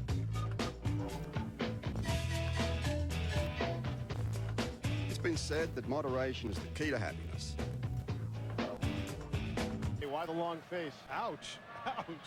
That's Uga 6, replaced the recently retired Uga 5. His dad, and Uga is watching some ugly football for Georgia tonight. Here's the kick return. Travaris Robinson's got a strong game receiving, now putting on some moves here on special teams. Mention the fact that Carter is able to get it over the top of the linebacker. Tavarius Pounds tries to get up and get a piece of it, but he can't quite do it. Carter delivers the ball on the money, and Edwards with his speed does the rest. Carter this half, Steve, 7 for 8 for 81 yards and a touchdown.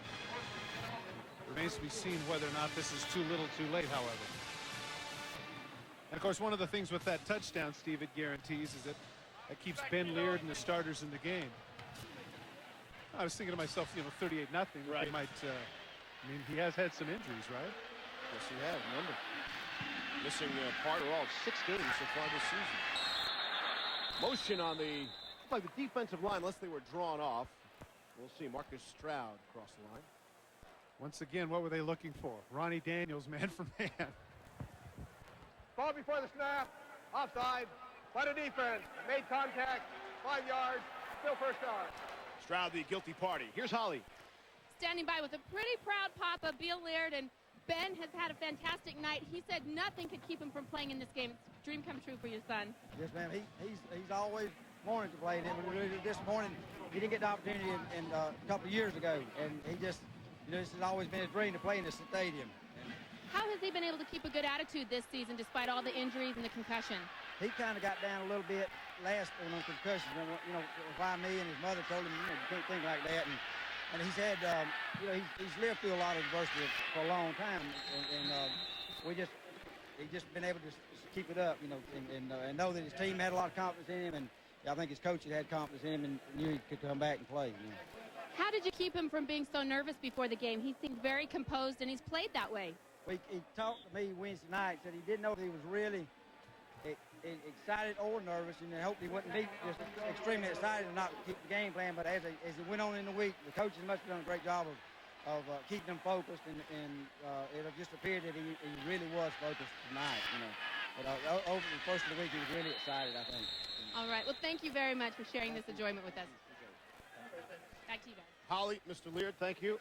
Ben has been focused tonight, 21 of 28, 393 yards, 4 touchdowns, and no picks. And get this, he is now 1 yard short of tying Auburn's record for passing yards in a single game. I'm going to be bold here. Think he gets it? You're unbelievable tonight. I tell you what, that was so pleasurable, Holly's interview with Mr. Leard. I so look forward to that next fall when my son comes back from Spain and plays football. That's a proud father, and justifiably so. Never mind the numbers, the fact his composure, so many things against him, 86,000 people cheering against him. He had said some things during the week. I think he was just genuinely excited over the prospect of coming back home to play, but Georgia supposedly used it, Steve, as bulletin board material, but needless to say, it didn't faze him one bit. Tom Tommy Tuberville told us about Leard. He said he's got a great mind for a quarterback, which is a pretty good-sized compliment. You always hear about the tools and the athletic ability, but you rarely hear about the mind of a quarterback. That time they handed off to Rusty Williams. They have gone exclusively to the ground game the last few plays. Here's Reese Davis. Steve, 2 unbeatens have already gone down. Virginia Tech and Miami. First quarter, Canes up 3-0. Kenny Kelly, a dart in there to Andre King. And look at the Hurricanes on top of the Hokies, 10-0. Still early, though. All right, Reese, thank you. First down. Ball at the 43. 3 wide receivers out to the left is Ben Leard. And he'll hand off the ball to Rusty Williams. Not much there. Williams stopped for a loss at back of the 45. Aranthus Grant gone. Here's Holly. Guys, we didn't get to see Kathy Leard, Ben's mom, on camera. But let me tell you this. She is so nervous watching her son play that she just will close her eyes sometimes, not even watch the plays, and have someone next to her describe it. She couldn't even go to the games last year when he was taking so much abuse and getting sacked so much. But she's here tonight, and she says she's so proud of him. She was just too shy to come down and be on camera. Thanks, Holly. Again, the Leard family's from some 40 miles away. This is the first time Leard has ever been on the field at Sanford Stadium. This is 2nd and 12. And Leard is going off his back foot looking for big play Daniels. And the defense made a play. Jamie Henderson knocked it away. You saw at the end Ronnie Daniels say longer, because he had Henderson beat by about 2 steps. Leard just a little bit short on the throw. I mentioned the fact that the last year he took a lot of abuse. Not only did he get hit, did he not know the offense, but you can see all the struggles that he had in this season by comparison. Of course, these are numbers that lead into this game. They're going to be even better after this particular game, as Ben Leard has proven himself one of the best quarterbacks in the SEC. 21 of 29, up to the second. Attempts and completions. 3 wide receivers out to the left. Here's Leard on 3rd and long. Under pressure, throws it away. It's complete to Daniels, but he is well shy of the first down marker. Told you he's going to get the record, didn't I? I told you he was going to get the record. So both you, Todd, and Ben. More to Ben, though, really. But you were right again. Ben Leard, there you see, a new school record for a single game. And, folks, we've got 3.5 left in the 3rd quarter, although Leard is limping off now. And Sammy Mano is on. Michael Greer is deep. Mano to punt it away. Gets it off, and a fair catch is signaled by Greer. And we will step out. Georgia will come back, and they'll have the football. 1st and 10 from the 10 on a record-setting night for the Auburn Tigers. Stewart, 3rd quarter, and Georgia will start for the 7th time in 9 possessions inside of their own 25-yard line. This time at the 10. Half of the law firm of Mano y Mano pins him inside there. Sammy Mano, the punter. For Auburn. Georgia rushing the football. The draw up the middle. It's Patrick Pass breaking it, still on his feet. And he's brought down at the 30. Once again, here's Holly. Ben Leard has been examined. His left knee is tweaked. They think he's fine. He has been up and jogging on the sideline. They're going to keep him out for a little while and just reevaluate him. Take a look at the knee right there. Planted. It's rolled on just a little bit. Thank goodness for some flexibility, because that is 290 pounds worth of Tyrone Robertson laying on his left leg. As Holly pointed out, I saw him running a little bit too. I think he's going to be okay. Wonderful scene again in this game with a 38-7 lead and breaking records left and right. That pass is completed, but there are 2 flags on the play. Auburn was offside, Steve, so they'll let it go. Terrence Edwards is really impressed here in the 2nd half. I mentioned earlier the fact that he was a converted quarterback. And Jim Donnan, the reason I mentioned that Defense. Penalty decline. First down. is because Jim Donnan pointed out the fact that he has not as yet understood the nuances of the position. But there, he certainly has shown that he can make catches. The offender there, as you saw how quickly he was in, was Derek Magwood, who's the one that jumped off sides, but no matter. 1st and 10 for the Bulldogs in midfield. Edwards' football career got off to a great start. His first career catch was a 47-yard touchdown pass from Quincy Carter. So far tonight, 4 catches for 89 yards. A guard on the basketball team here at Georgia as well. Go to Jasper Senks. He's got 2 or 3. Got a new coach he's going to have to be dealing with here, huh? Former UCLA and Rhode Island head coach Jim Herrick. Jim Herrick, that's right. Edwards will try to get that average up in 14 games last season on the basketball court, averaging just 1.9 points per game. Here's Holly. Standing by with kind of a famous guy, pitcher John Rocker from the Atlanta Braves. And John, you're a Georgia fan. What brings you out to college football? You support the team? Yeah, big Georgia fan. Grew up watching the Dogs, back in the days of Herschel and stuff like that. And, once our season gets done, I like to come out and watch them play. These are great facilities. How were you recruited to Georgia? I don't know if you ended up playing there because you went on to your professional career, but tell us about that. Out of high school, came out and signed with the University of Georgia baseball scholarship, of course, and went to orientation, all that kind of stuff. About like 2 weeks before school started, got duped into playing with the Braves, and just kind of went that route. Duped, that worked out pretty good. Tell us a little bit about getting down early in a game like this. You know a little bit about something about attitude. How did Georgia have to fight back here with 1 quarter left to play? It's tough for Georgia. They have to be perfect the rest of the way, and it means Auburn can take bigger risks and kind of try to build their lead. And if they fail with those big risks, it doesn't really matter. But Georgia's got to be perfect from here on out. All right, let's go back upstairs and we'll check back with you in just a minute. Holly, thanks. It's not a John Rocker type game, and you bring in a closer with a 31-point lead. Terrence Edwards, the reception. Rob Pate, the tackle. And there is a flag again on the football field. Face mask.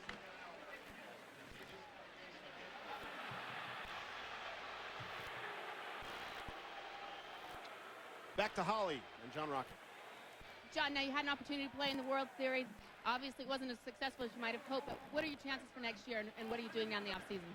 This offseason, just be working out, getting ready for next year, and that kind of thing. And I actually think our chances are really good next year. We'll have 250 RBIs and about 70-something home runs back in the lineup, and so I think our offense is going to be even better. And if our pitching stays the same, I think we'll be even stronger. Have you taken much abuse for your attitude during the World Series? I thought it was awesome. I thought you had a lot of chutzpah out there, especially with the New York fans. Not really too much abuse. The way I look at it, the people that are up there who I don't really value their opinion too much, and I actually kind of enjoy them not liking me. Those are the kind of people I don't want to be liked by. And the people, the hometown fans, the people down south where I'm from, they like me. That's the way I want it. Okay, why not football? You kind of got a nice tight end build. You could be out there playing. Ever tempted to play football? No, not quite fast enough. But have that. I guess my mentality is a little more geared toward the football. That's why I come off probably a little more intense than I'd like to sometimes. Linebacker on the mound. Okay, back up to you guys. Holly, thanks very much. John was talking about the RBIs and home runs back in the lineup. He's talking about Ken Griffey Jr., you think? I believe he was making reference to Andres Galarraga and Javi Lopez. Yeah. He's absolutely right. They're armed for bear, as they would say. Of course, I don't know what he's talking about. Steve, he's what, 99, 100 on the gun, isn't he? That's right. The Atlanta Braves, one of the many teams interested in that can afford Ken Griffey Jr. Here's a chance, and Carter is taken down. Haven Fields put him down on the field.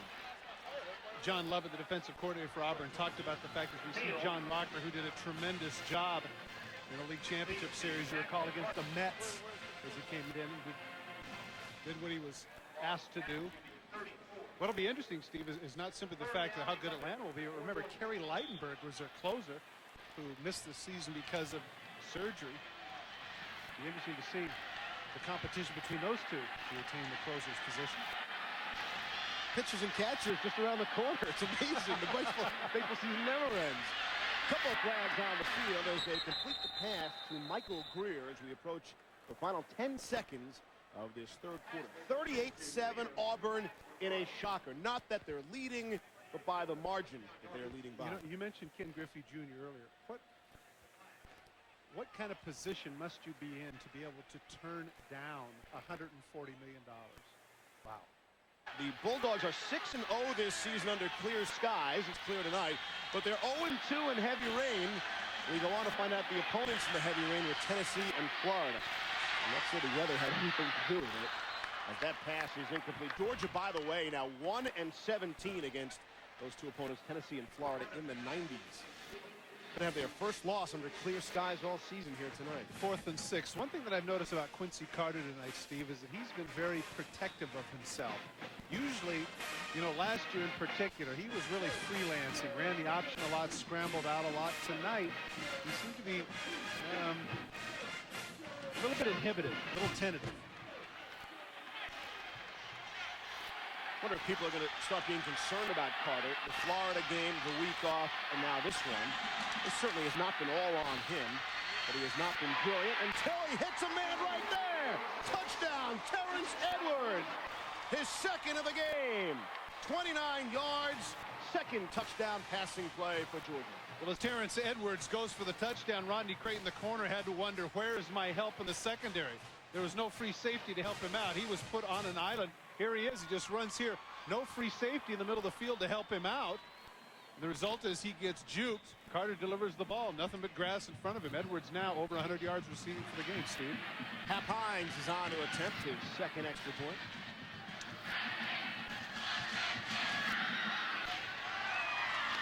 And Hines has it.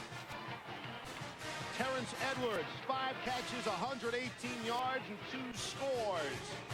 He's got all the points for Georgia. Which Sports Center do you watch? Now at 6 p.m. or Down Taste. Ice House. Enjoy. Georgia has touchdowns on their last 2 possessions. People are saying, hey, why couldn't you do that in the first half? But obviously a much different ball game facing a defense playing with a 38-0 lead. 38-14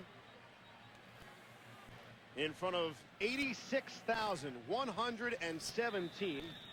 The Bulldogs have sold out every single game this season here at Sanford Stadium in Athens, Georgia. Auburn is prepared for an onside kick, but that's not what's going to happen. Brett Kerouac is set to kick it away. High end over end kick. So Marquise Cooper loses the football at the 6, able to pick it up now. And he'll scamper down the sideline and get out at the 15, and we get out to Reese Davis.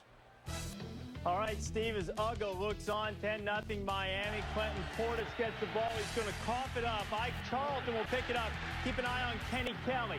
Makes a nice tackle, but knocks himself out of the game for a while with a bad shoulder. He is back now. Hokies take advantage. Tyrone Stiff scoring at 10-7. Corey Moore, by the way, just limped off. It's a tough, tough game. All right, Reese, thanks very much. Steve, we've had both those teams this year, and one thing is clear. Both those defenses will hit you. You got Dan Morgan, great linebacker, Nate Webster, and, of course, all those Tech people. There's a flag on the field, and it looks like they're going to kick it again. Corey Moore, John Engelberger. What's Engelberger's 40 time again? What do they say, 4.55? Hey, you know what? You need to focus on the game, all right? What's wrong with you?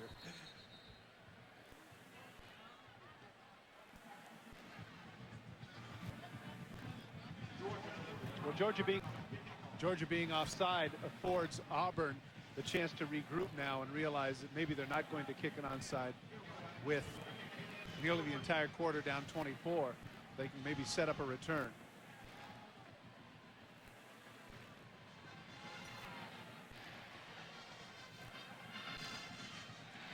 Of course, then again, now's the time for the onside kick. Surprise the heck out of them, right? Yep. They put an extra second back on the clock as well.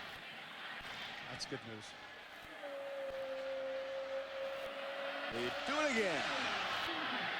Kerouac. And it is Travaris Robinson on the return this time. And Robinson is brought down at the 21-yard line. We talked about UGA 6. Well, check it out. We've heard a catcher cam. We've got dog cam. He has a camera, as you can see. UGA is very popular. He has a website for Georgia dogs. And we are told that if you click on the website, you actually get some of those live pictures from his camera. Let me have that pen so I can write that down. Speaking of the website, Auburn and Georgia, they both received the highest overall grades among SEC schools for their respective websites.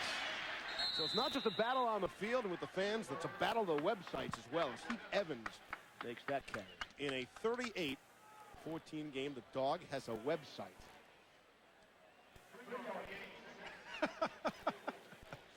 I don't even have a laptop, and the dog has a website. I got to get on that highway. They take care of their mascots. It happens, don't they? Jim Donnan, very, very frustrated. I don't think he could have anticipated the team was going to play this poorly this evening, particularly on defense. And quite frankly, the score is misleading. It's 38-0.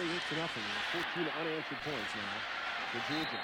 They connect to Ronnie Daniels, and that has been the story of the game. Ben Leard to Ronnie Daniels. Leard passing for 4 touchdowns, 2 of them to Daniels. Leard also has a rushing touchdown to his credit. And notice that the one man that took him down, Steve, was defensive tackle Marcus Stroud. They needed a 6'6", 300-pounder to drag him down because all the defensive backs have been unable to do it up to this point.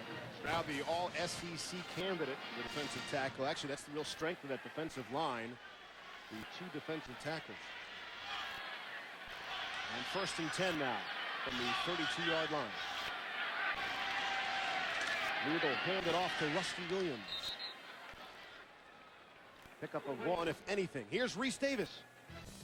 Steve, deep in the heart of Texas, the Longhorns thinking about trying to clinch the Big 12 South Championship against Texas Tech, and ball was tipped. Rob Peters' pass and taken by Lee Jackson, 22 yards for a touchdown to make it 14-0. Then the Major Applewhite to Kwame Cavill. It's 21-0, a Horn victory, and they're in the Big 12 Championship game. Grace, thanks. Keep us posted. Reese Davis back in our ESPN2 College Football Studio. Kwame Cavill, do you remember he was a converted linebacker? When does that happen? Converted linebacker to wide receiver? Pretty rare. 3 wide receivers out to the right. They hand it off to Rusty Williams. Well, Georgia came into this game ranked 16th. The highest combined rankings ever in an Auburn Georgia game at 83. Auburn was ranked 3rd, Georgia 4th. Auburn's Bo Jackson ran for 88 yards on just 10 carries, and that was in the first half. A Lionel James touchdown in the first quarter was the only touchdown of the game, and Al Del Greco came on for 2 field goals. It was all the Tigers needed as they won 13-7 on their way to the Sugar Bowl. Auburn over Georgia that year, 13-7. Steve, 3 players that all had prominent NFL careers. Al Del Greco still kicking with the Titans. Lionel James once led the AFC in receiving in 1985, and of course, you know about Vincent Bo Jackson. Here is going to be swung around and sent flying Kendrell Bell on the sack, and he got him. Kendrell Bell had 4 sacks coming into the game, which is an abnormal number for an inside linebacker. But Leard shows some poise here as well. Number 37, great speed. As he comes in, the second blitzer just can't get him, and Leard does the right thing. Hold it, we're up by 24. No reason to take any chances. Kevin Ramsey, the defensive coordinator, talking about Bell, said he wasn't even on our recruit board, and they were desperate for linebackers.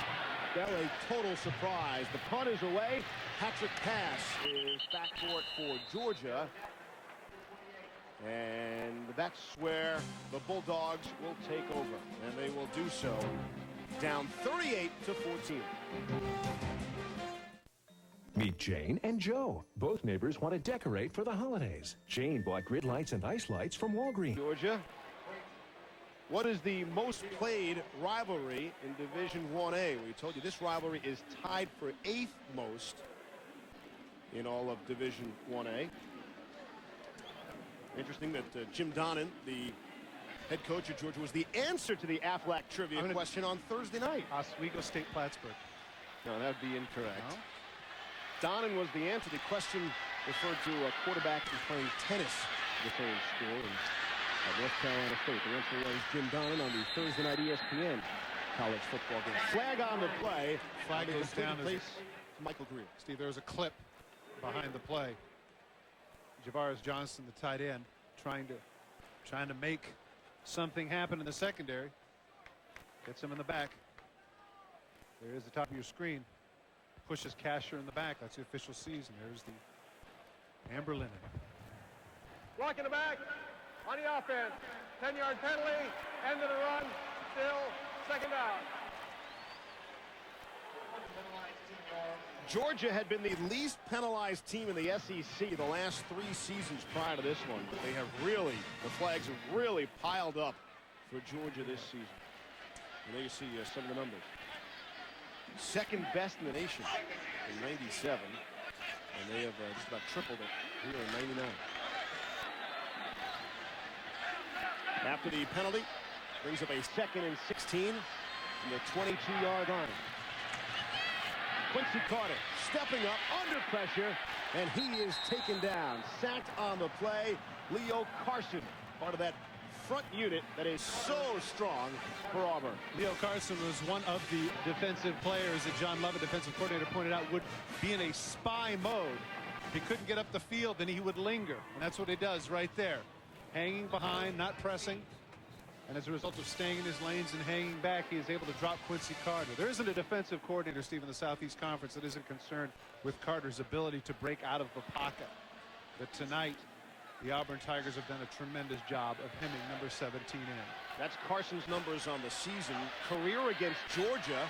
Coming in, 21 tackles and 4 sacks as he adds to his number. That pass is a bullet behind the receiver, but complete to Jermaine Phillips.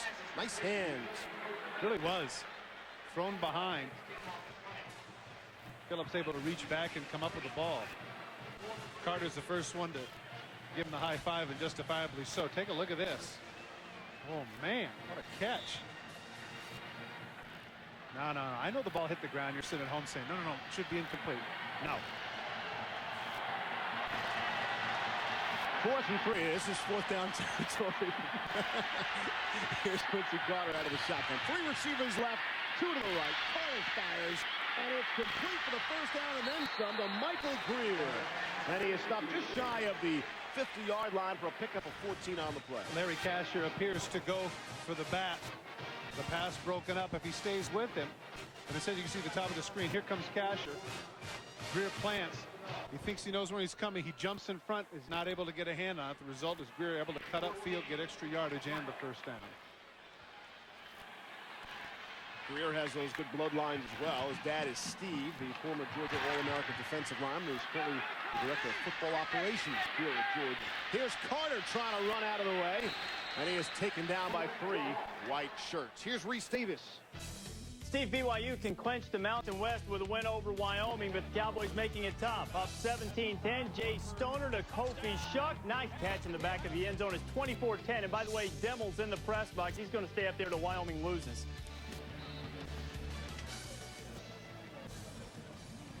Reese, thanks. Reese Davis standing by at our ESPN2 college football studio. Keeping us up to date, everything going on in the nation. Another wild Saturday of college football. 2 of the unbeatens going down today. Under 8 to play here in the 4th quarter. 5 wide receivers on 2nd and 9. Here's Quincy Carter throwing. And it looks like it was in and out of the hands of Terrence Edwards. Good coverage on the play by Rashad Walker. I think one of the things here, Steve, that at the end of the game you're going to see when people pick up the paper and they're going to see Quincy Carter's numbers and sees that he's thrown for so many yards, they're not going to really appreciate the job that the secondary has done for Auburn. You know, coming into this game, we pointed out the fact that both teams had combined to give up more than 540 yards passing, 2nd and 5th respectively in the nation as the worst against the pass. But Auburn, I think, has been very effective tonight, Steve. Carter this half is 13 of 16. And they probably had a couple of drops on him, as that last play would indicate. That one has caught Terrence Edwards in heavy traffic. Walker was there with him again to bring him down after the 20-yard gain. Don't forget, Terrence Edwards is a freshman and Quincy Carter is a sophomore. So this is a combination that you could see for quite a while. Good job of extending his hands and making a catch in those hands. That time Walker just a little bit too late. Gives him the fresh set of downs. 7.5 to play in the football game. Off the low snap. Caught it. Throwing high. Got it up in the air. And dropped. There is a flag on the play. Edwards probably should have brought that one down. Looks like maybe pass interference will be the call. I think that's going to be the call. But, Steve, it looked like Walker was just playing him aggressively.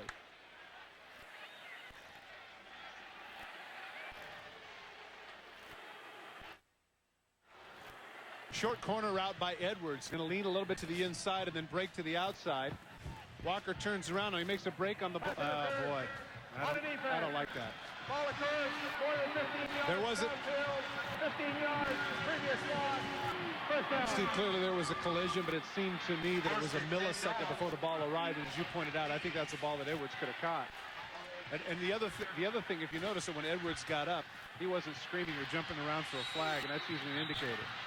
And now here comes the trash talk.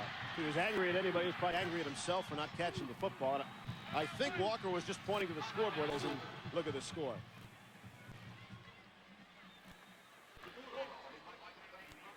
Auburn takes a timeout.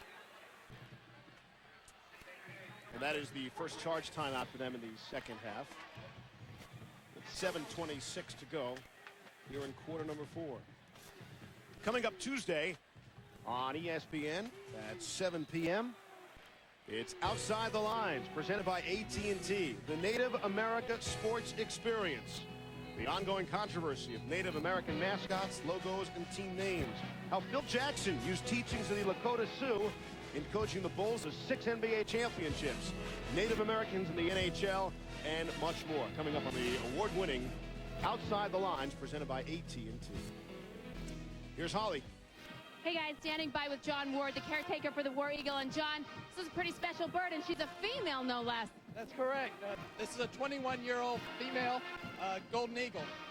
And you said you can't have students petting her and allowing people around her too close because of the new federal law. That's absolutely correct. We have to have a couple federal permits in order to possess this bird, and along with that come a lot of regulations and rules we have to follow. Now, the glove you've got on your arm is made of some pretty strong material. That's correct. It's double layer leather with a Kevlar lining. Same stuff they make bulletproof vests out of for the police. Now, I understand when you got this new bird, you went on a national search, and then the bird had to perform some tests. Pretty important stuff for a mascot, huh? What we looked for was a bird that was real poachable to the public and could not be released back into the wild, therefore not harming the natural habitats of these birds. So she's bringing him good luck here tonight. Thanks very much, John. Thank you, Holly. A coachable bird. Thad Parker on that reception. But then again, does the bird have its own website? Huh? That's a good point. All right, then. This rivalry is heating up.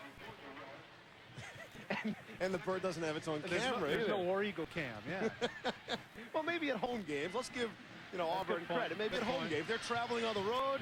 Maybe the camera, the War Eagle camera didn't fit on the bus. Georgia trying to score a touchdown on their third straight possession. This was a 38-0 football game in favor of War Eagle. To the goal line and short. Terrence Edwards, the completed pass.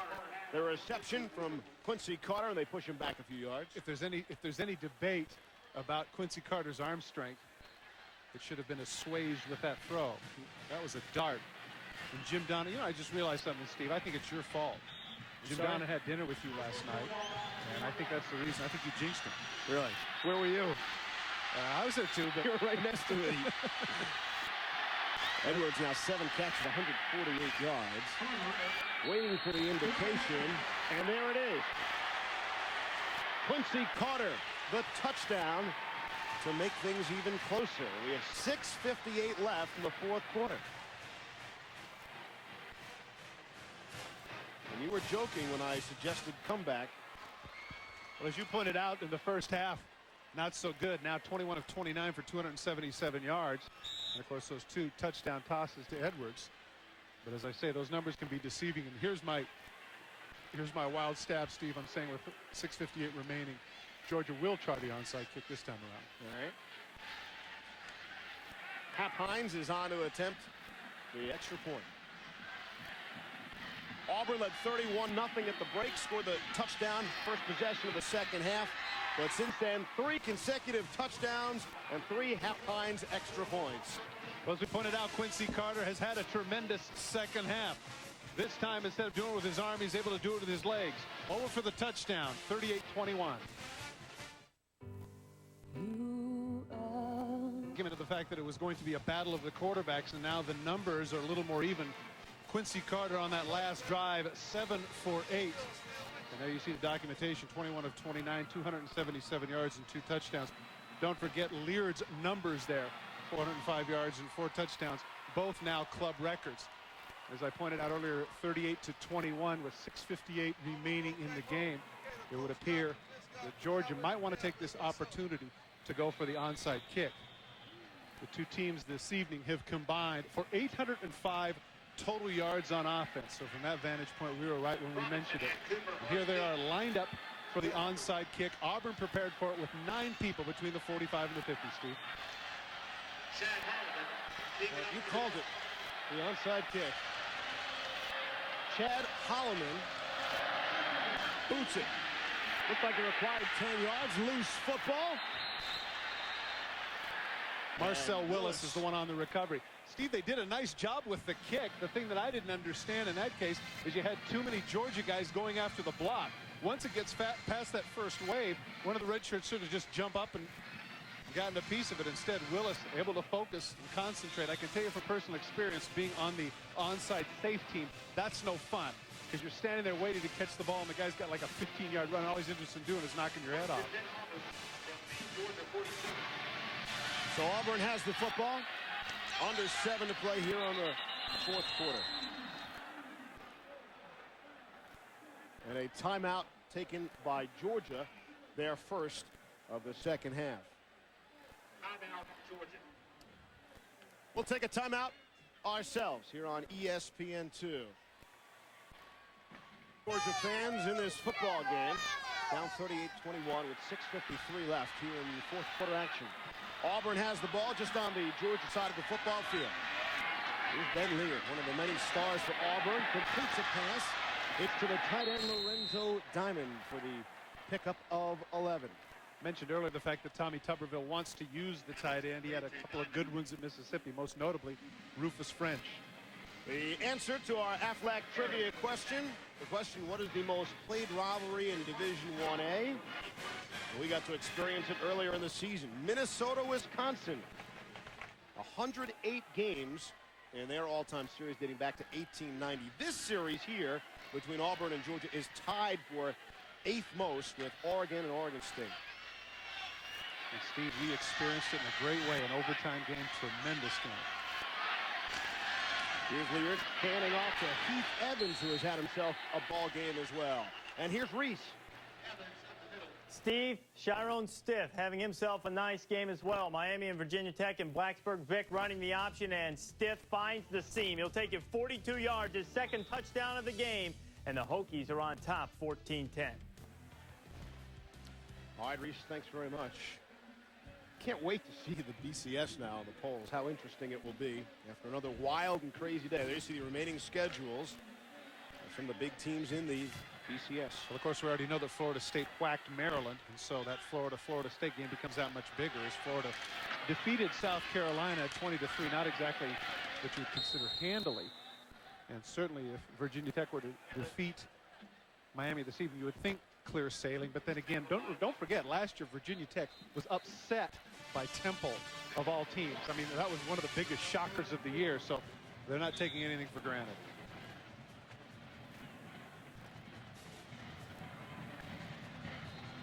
For Auburn, with a win tonight, gives them a chance if they win out and win their remaining game after this one, that would make them bowl eligible. And this would have to be, in the eyes of the pollsters, the computer, a quality victory on the road against a nationally ranked team. So maybe Auburn has postseason play in their future.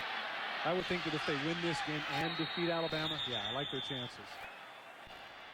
And that would give them a 6 to make them bowl eligible in the first place. But there are going to be a lot of bowl eligible teams that are not in bowls. Ball before the snap. Delay a game. On the offense. Clock will start on the snap. See, the other thing with regards to that, Steve, as we get into the bowl tie-ins here in just a second, is the fact that not only would they be bowl eligible with the 6 wins, but now, I don't know if he's the hottest quarterback, but he's certainly, a marketable commodity when you got a big star like Ben Lear. You can see all the bowl tie-ins with the SEC. And of course, following our game, Kentucky Vanderbilt, the winner of that game then becomes bowl eligible. So there's still a lot to be played out here over the next couple of weeks where the bowls are concerned. Segue nicely into that promo. I learned from you. You're a studio guy. Let's fill it up. You should have taken care of me here on the road like you have. Heath Evans is banged back after maybe a pickup of 1 on the play. You mentioned the fact that Heath Evans is having a big game. It may not be statistically in big numbers, but he has run well enough, Steve, that the play action has been effective. And, of course, he's also been the personal protector of Ben Lear, who has not gone down that often tonight. And he's caught a couple of balls as well out in the flat and showed some good speed. For the yards after the catch tonight, we've been focusing so much on Ronnie Daniels, but even the other offensive players for Auburn have done it. A couple of weeks ago when we had the Florida game, remember we were visiting with Tommy Tuberville, and we asked him then, is your starting tailback even on the team right now? And he said, no, whoever the starter is going to be will be a JUCO transfer or a freshman. Now I'm not so sure. I think he's got to consider number 44. You have to feel good for Tommy Tuberville, for Noel Mazzoni, the offensive coordinator. Again, we visited them a few weeks ago. I mean, they were so depressed and so down. Well, this is the players, the offensive players. Self-esteem was low. Remember, Mazzoni told us his 7-year-old daughter is the only one he said that still loves him. Right. And now to be able to come on the road against a rival, a ranked opponent, and put up 38 points in a brilliant offensive showing. And you know what? Good for those two guys. Good for the whole offensive unit for Auburn. They've had some tough times this year. And Tommy Tuberville understood that coming in there were going to be some growing pains. I think that he was particularly frustrated by those two Mississippi games, Mississippi State, a missed field goal in an overtime game, and then, of course, Mississippi State. They're ahead 16-3 with 4 minutes remaining and ended up losing that game. Certainly he was frustrated by that. I don't know if this particular game makes up for all of that, but that certainly salves a lot of wounds. As Steve, one thing I've discovered about football, winning's penicillin. It fixes everything. Auburn, even if they win out and they're bowl eligible, and if they don't get into a bowl game, their future would be very bright, you would think, with Ben Lear. But here is the bowl eligible teams in the SEC. And that's what you're up against. Just a slew of teams from the SEC and that Kentucky Vanderbilt winner. And sure enough, we've got that game for you. And that's coming up next here on ESPN2. Oh, he shanked that. He's shanked by Sammy Mano. Maybe that's where they should have gone for it. We're looking at about what? That's a 7-yarder, I think. 6-7-yarder? Oh, that's ugly. Waiting for the official word. We're going with 3 yards. A 3-yard punt. You gave him too much credit. Did I? Man, oh man. Man, oh man. Oh, okay. No, very good. Wasn't meant to be. Wasn't meant to be. But that's certainly going to affect his average. You see him with the closed eyes, not terribly happy with himself. Although he's got a grin on his face, and why not? You're up 17.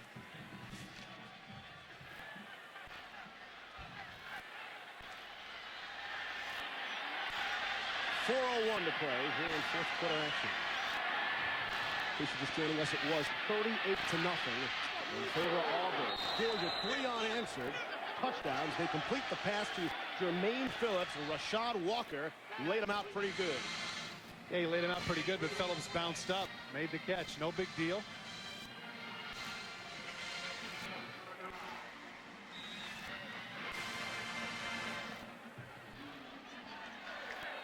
On 2nd and 7, 5 in the pattern. It's Carter to throw again. And they continue to dink and dunk, that time to Terrence Edwards. And the clock rolls. Well, Edwards is certainly going to pad his stats coming into the game, Steve. He had 35 catches and 6 touchdowns. And now obviously he has 8 touchdowns. Might end up with 10 catches before the game's out. Carter, on the other hand, is up to 283 yards passing in the game. So the numbers will look pretty decent in the newspaper tomorrow. Scored 21 points. It won't be enough. Nearly intercepted, instead complete to Michael Greer, who runs down the sideline and is forced out at the 43-yard line of Auburn. Pickup of 19 there. Well, we showed you the bowl-eligible teams. Well, it's likely one of these teams will be eligible after tonight. Kentucky and Vanderbilt. That is coming up next here on ESPN2. That should be a dandy. Talk about some pressure, a chance for the winner to be bowl eligible, and kind of got to get this one. One of the teams has got to get this one because what's left on both schedules is Tennessee. And after losing today, they're going to be motivated. Here's Carter stepping up.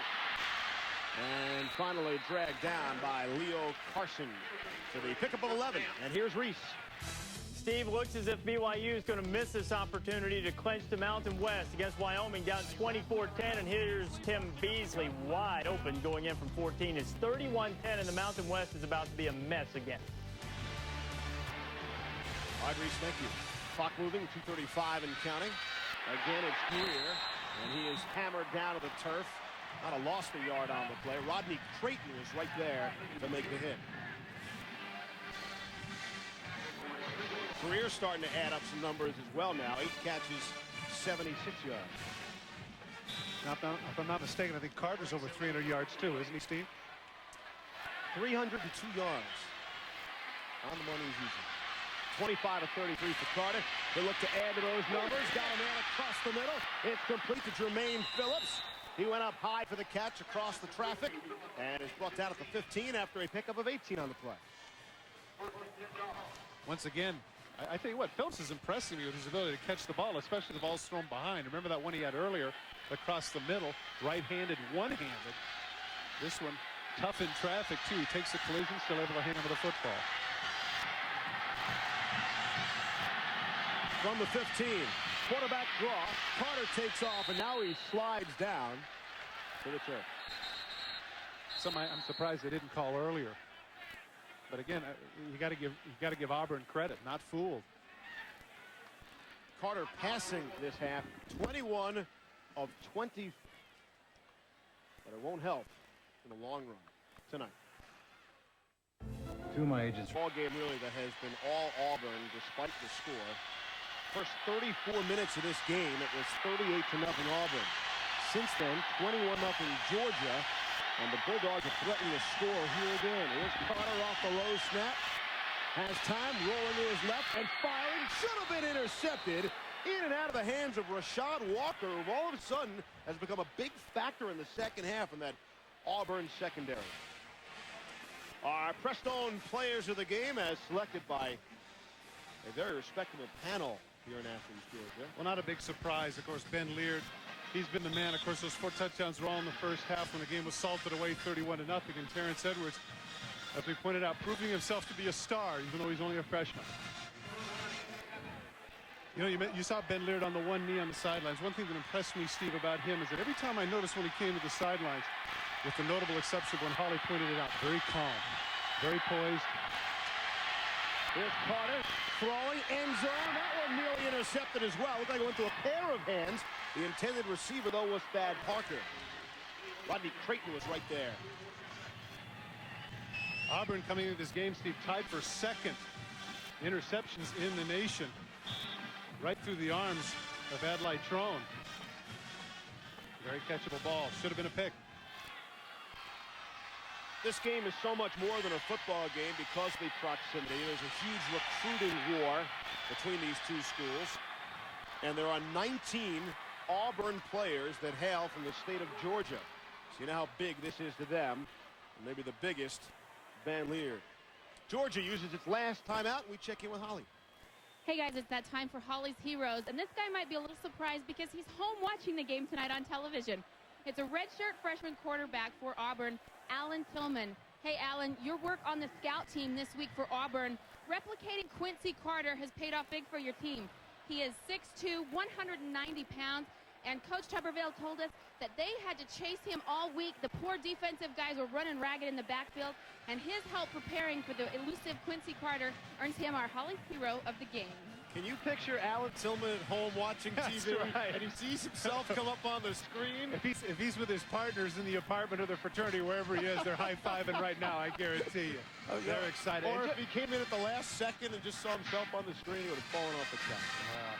That's a good choice by Holly. Yeah. And, of course, I think in a lot of cases, people at home don't really realize how significant these players are in preparing the various and sundry offenses and defenses for their games. And the particular offenses, of course, 6'2", 190, is very difficult to duplicate what Quincy Carter can do. But obviously, Tillman did a good job because even though you see the big numbers in passing, they've all come after the fact. True unsung heroes. Guys who practice so hard during the week, don't get the dress, don't get the uniform, don't get the travel. Excellent choice. Way to go. Howie's here.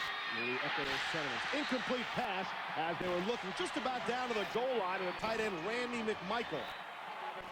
Good throw by Quincy Carter. Put it on his hands, but you can see the frustration of McMichael knowing that that's a ball he should have caught. We asked Tommy Tuberville a win here, what has been really a disappointing season. Would that make the season for Auburn? And he said, no, it's not make or break for this game. He said it'd be great for our seniors to try to get them in position to be bowl eligible. But you can see the joy on that Auburn sideline. It's great for them. You make a good point, though, Stephen. Ironically enough, great for the seniors on the senior night of Georgia. Right. And Auburn travels well. Many of their fans in attendance. Leard still at quarterback. He'll take a knee. You know he doesn't want out of this game. He wants to kneel down as the clock expires, and he will run off Sanford Stadium's field for the first time ever and he will do so a winner in an Auburn uniform. Well, certainly at 3-5 a couple of weeks ago, the idea that Auburn might actually have a shot at a bowl, I don't think made a lot of sense. Central Florida, not that big an upset, but certainly tonight, not only the win, Steve, but what this is going to do for the confidence of the young people. And you have to figure that if you come into this place and win, you're certainly not going to be afraid of Alabama next week. Auburn gets Alabama, as you mentioned. We'll see Georgia against Ole Miss at Oxford, and then Georgia closes it out against Georgia Tech in nearby Atlanta. As we close into the final half minute, the road team so successful in this series. You check it out, the home team has not won since 1991. And in fact, Auburn has now won 7 of their last 8 games here. They'll go to 15-7 here in Athens. The home team will have to wait for their win in the next millennium, I believe, Steve. The final score, Auburn pulls it out in blowout fashion early. They win 38-21. For Todd Christensen and Holly Rowe.